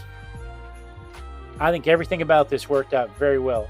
I was very happy with this one, very pleased with this one. The edges are clean. The edges are distinct. The background I don't feel like the background got away from me. You can tell the background's got more leaves in the background. You can see the bokeh effect of the water in the background. You can see the shadows of the water drops. You can see the highlights of the water drops. I think this one.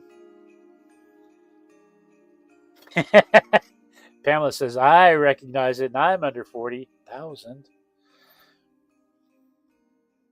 But I like the way this one turned out. I think that worked out very well. I think this would look good on a poster, on a wall, or on a T-shirt. Looks like you can touch the leaves. It does kind of in places look like you could just reach down and pick it up. I probably should have been more consistent with the shading in the folds of the leaves. Like this leaf is curled over. I probably should have been more consistent in the shading. I probably could have spent some more time with the edges, on the burnt edges, the sunburnt edges, and part of the stick lost its luster right through here. Because remember, the stick is shiny too. The stick has a waxy coating to it too, so it should have had a little more luster in there. But otherwise, I'm really happy with how this turned out. I could have gone to the smaller brush sooner and taken care of some of these edges. Some of these edges have some gaps, and you fix that with the smaller brushes, and I just didn't go to the smaller brushes. But overall, I'm wildly pleased with this one. Ivy says this one really works. Thank you. Now I have to figure out where the illustrated version is. Ivy, you guys are the ones that inspired me to do this one, because was it Hawaiian Billy that was doing spheres?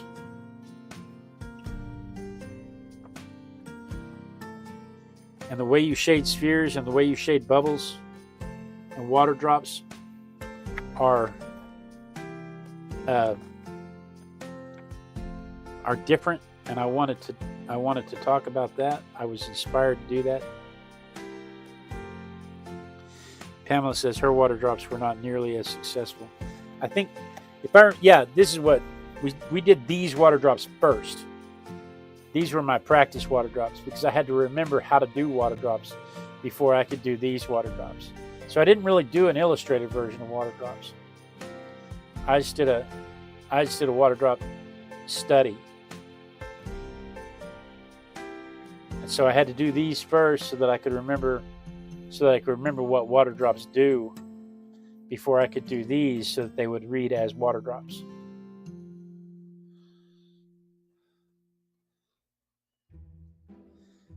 So yeah, Ivy did a lesson on spheres, and Hawaiian Hillbilly. The light just went on for him, and he took off with it and did a fantastic job. And I was watching his stuff, and I was like, oh, you know what? I haven't done. It inspired me to want to come back and do water drops. But yeah, my critique is that I lost the waxy texture of that stem, and I should have broken out the small brushes. Again, art's meant to be viewed at 3 feet. It's not meant to be viewed close up. If you get up in there close up, you can see you can see that the background doesn't come all the way up to the leaf. But from 3 feet away, you can't really tell. It's not all that obvious. Ooh, and then we did a sloth.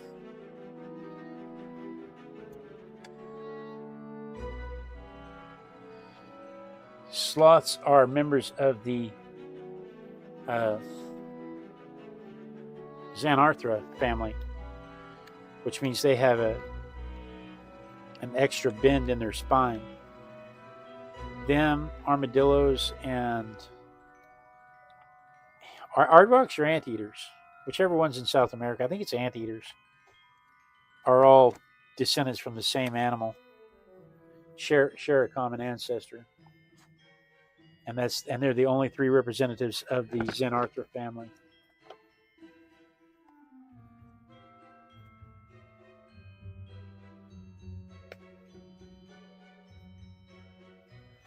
So that's the sloth.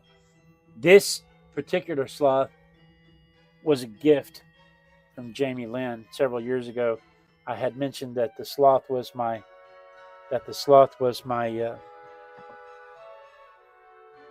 spirit animal.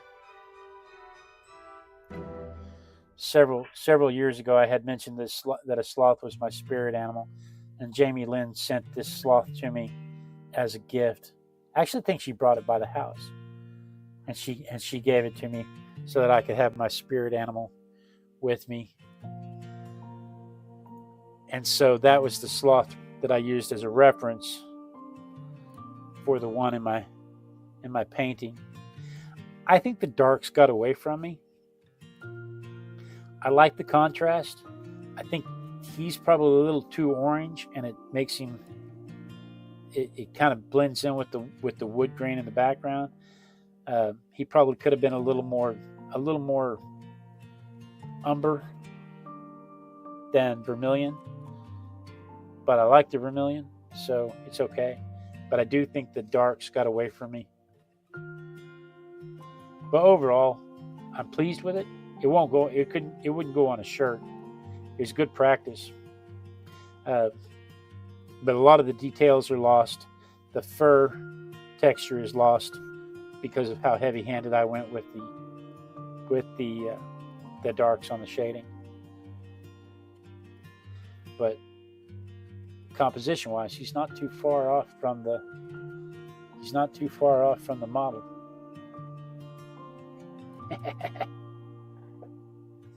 And then we had the illustrated version. And I had more fun with this. And I think I resolved the issue with the darks. But again, I've got that composition issue where I'm looking at him from an angle where if you don't know he's a sloth, there's some things going on there that don't make sense.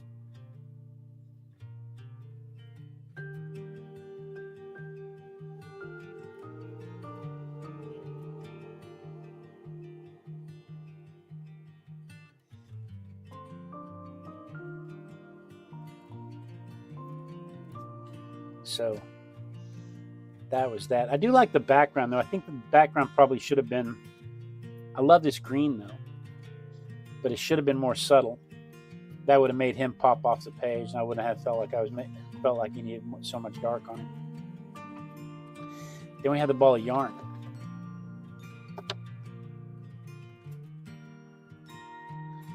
I did want to make sure that the ball of yarn was not round. I think this turned out well. I like the ball of yarn. I think it looks playful. I should have spent some more time getting the edges, because this being flat across here, for instance, loses the effect of the yarn being wrapped around there. So instead of having a flat edge, it should have had bumps where the yarn goes around the edges. But otherwise, I think it turned out fairly well. I got carried away here with the highlights, but it has some lost edges. It has some found edges. My daughter just came in and snuck in and gave me a kiss on the back of my head. Oh, that's my wife. That's not my daughter. I'm so used to Mo coming out here and doing that. I didn't think about you doing it. Come here.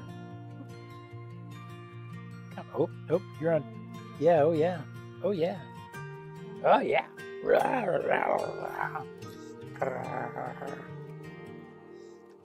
Look what I found.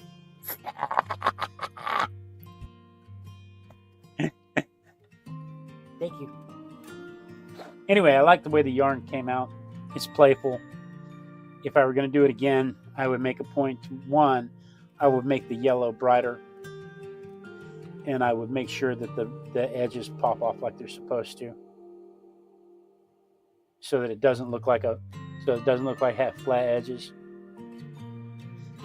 Have I ever done the fuzzy chicken paint techniques? You know, Pamela, does this have anything to do with Ivy's mother's big rooster? I'm not sure. Let me see if I can find my yarn in the sketchbook. Oh, yeah.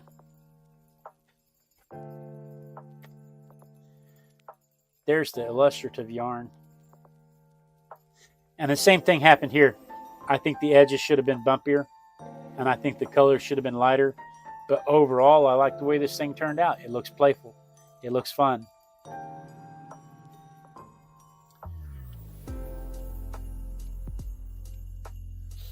Pamela says, no, it doesn't have anything to do with Ivy's mother's chicken rooster. That's probably a good thing.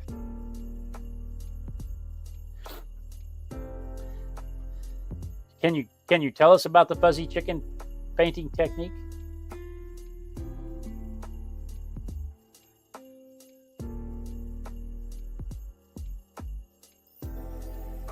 I'll just sit here and drink my rum and coffee while I wait.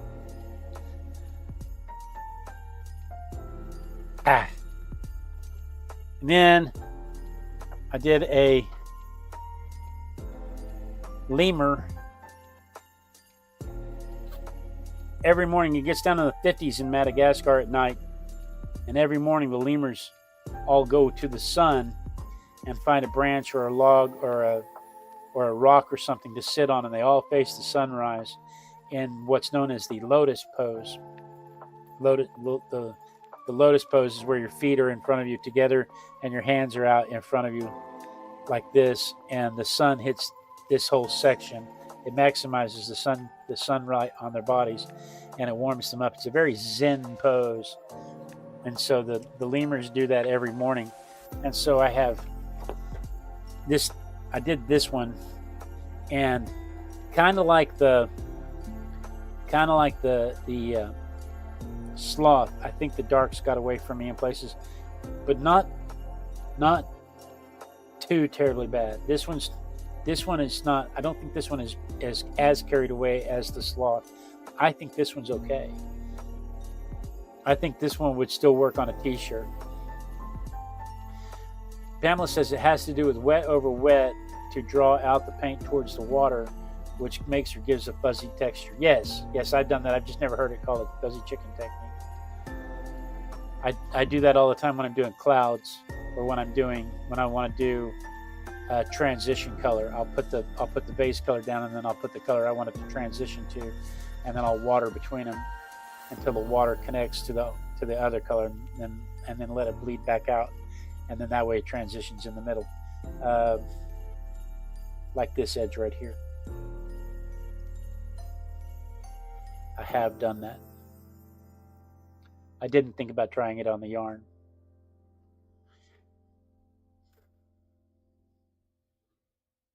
So I think the lemur's face is kind of lost too. You can't really tell. He's looking upwards. It kind of takes away from the lemurishness of his face. That could easily be a cat.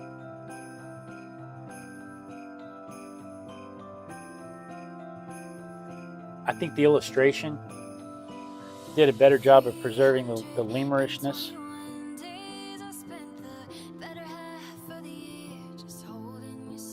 I really like the illustration.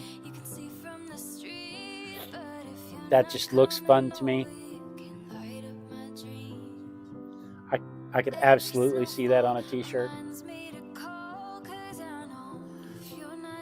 or a coffee mug or stickers.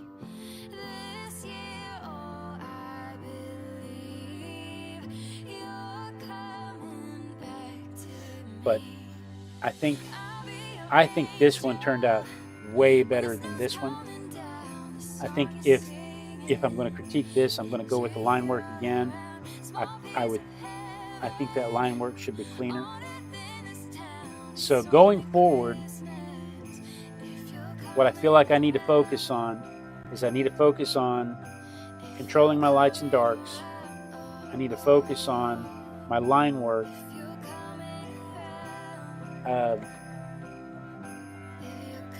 My contrasts.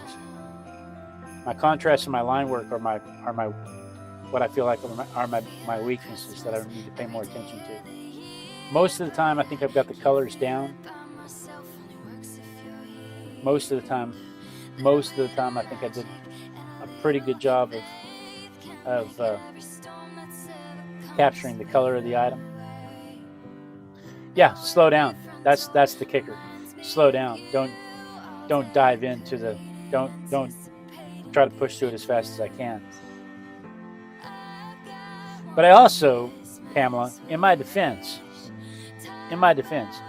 I grew up watching Bob Ross, who did a freaking landscape painting in 20 minutes, because honestly, he had 5 minutes of setup time and 5 minutes of shutdown time. So in 20 minutes, he did that whole landscape. And he's like, we're going to put happy little trees. And we're going to put snow on the mountain. And you ever make a mistake? I've made mistakes before. We're going to make this mistake a third. You know? I grew up watching Bob Ross. There's a I have his book. I can't think of his name. There's a portrait artist who did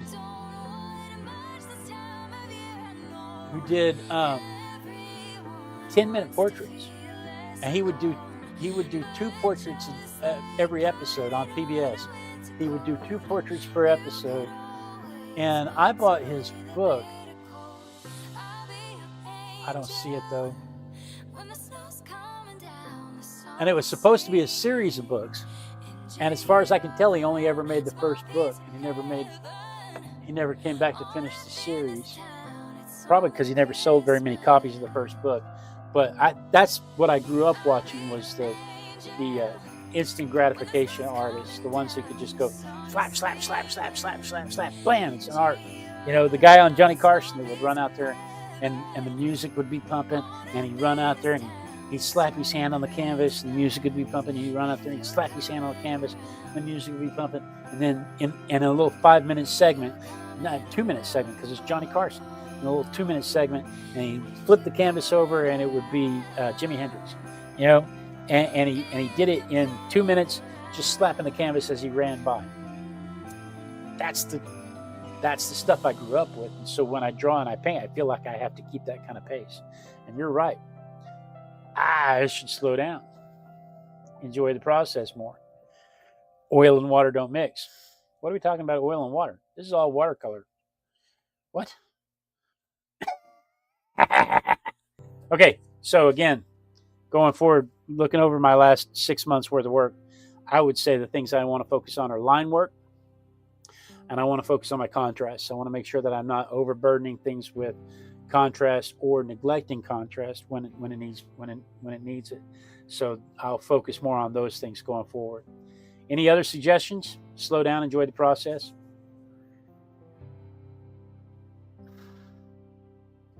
Otherwise, guys, thank you so much for joining me. I do appreciate it. We didn't make any art this week, but I think we made some headway. Rick, Pamela, Claudia, Ivy, thank you so much for joining me. Char, thank you so much for joining me. I really do appreciate it. I appreciate the chat. The feedback is fantastic. And remember, next week, if you want to be part of if you want to have a critique in the middle, we can have a critique in the middle. Just send your images into blade@artisticbiker.com with the subject line of easel. If you want to be a part of what's on your easel, or critique if you want us as a group to critique it. So that said, thank you so much for joining me. I look forward to this every week when I get to art with my besties. Be sure, I got a wild hair up my nose. So my mustache. I have these hairs on my mustache that all the rest of my mustache hairs grow out like they're supposed to. And I have like one or two right through here. They go blink and they go up there. Can't stand it. Be sure and tune in next week. Same artistic biker time, same artistic biker channel. And then we dance. We dance till somebody says they see me dancing. Tomorrow morning, 5:30 in the morning, Texas time, I'm going to do this Isis figurine. We're going to talk about the popularity of Isis as a worshipful deity, and how her statuettes appeared all throughout the world, the known world at the time, all the way up until nearly the Common Era, all the way up until AD, and maybe in some areas a little bit even further beyond. We'll talk about how Cleopatra was thought to be a reincarnation of Isis, or a demigod, Isis in the flesh. We'll talk about all that stuff tomorrow morning at 5:30 a.m. Texas time. If you happen to be up, be sure and give us a join. Hit your notification bell so you don't miss it. But otherwise, be sure and tune in next week. Same artistic biker time, same artistic biker channel. Click the clicky thingies this way. But most important thing here is that less rum. What do you mean less rum? Why would I take the rum? Why is the rum gone?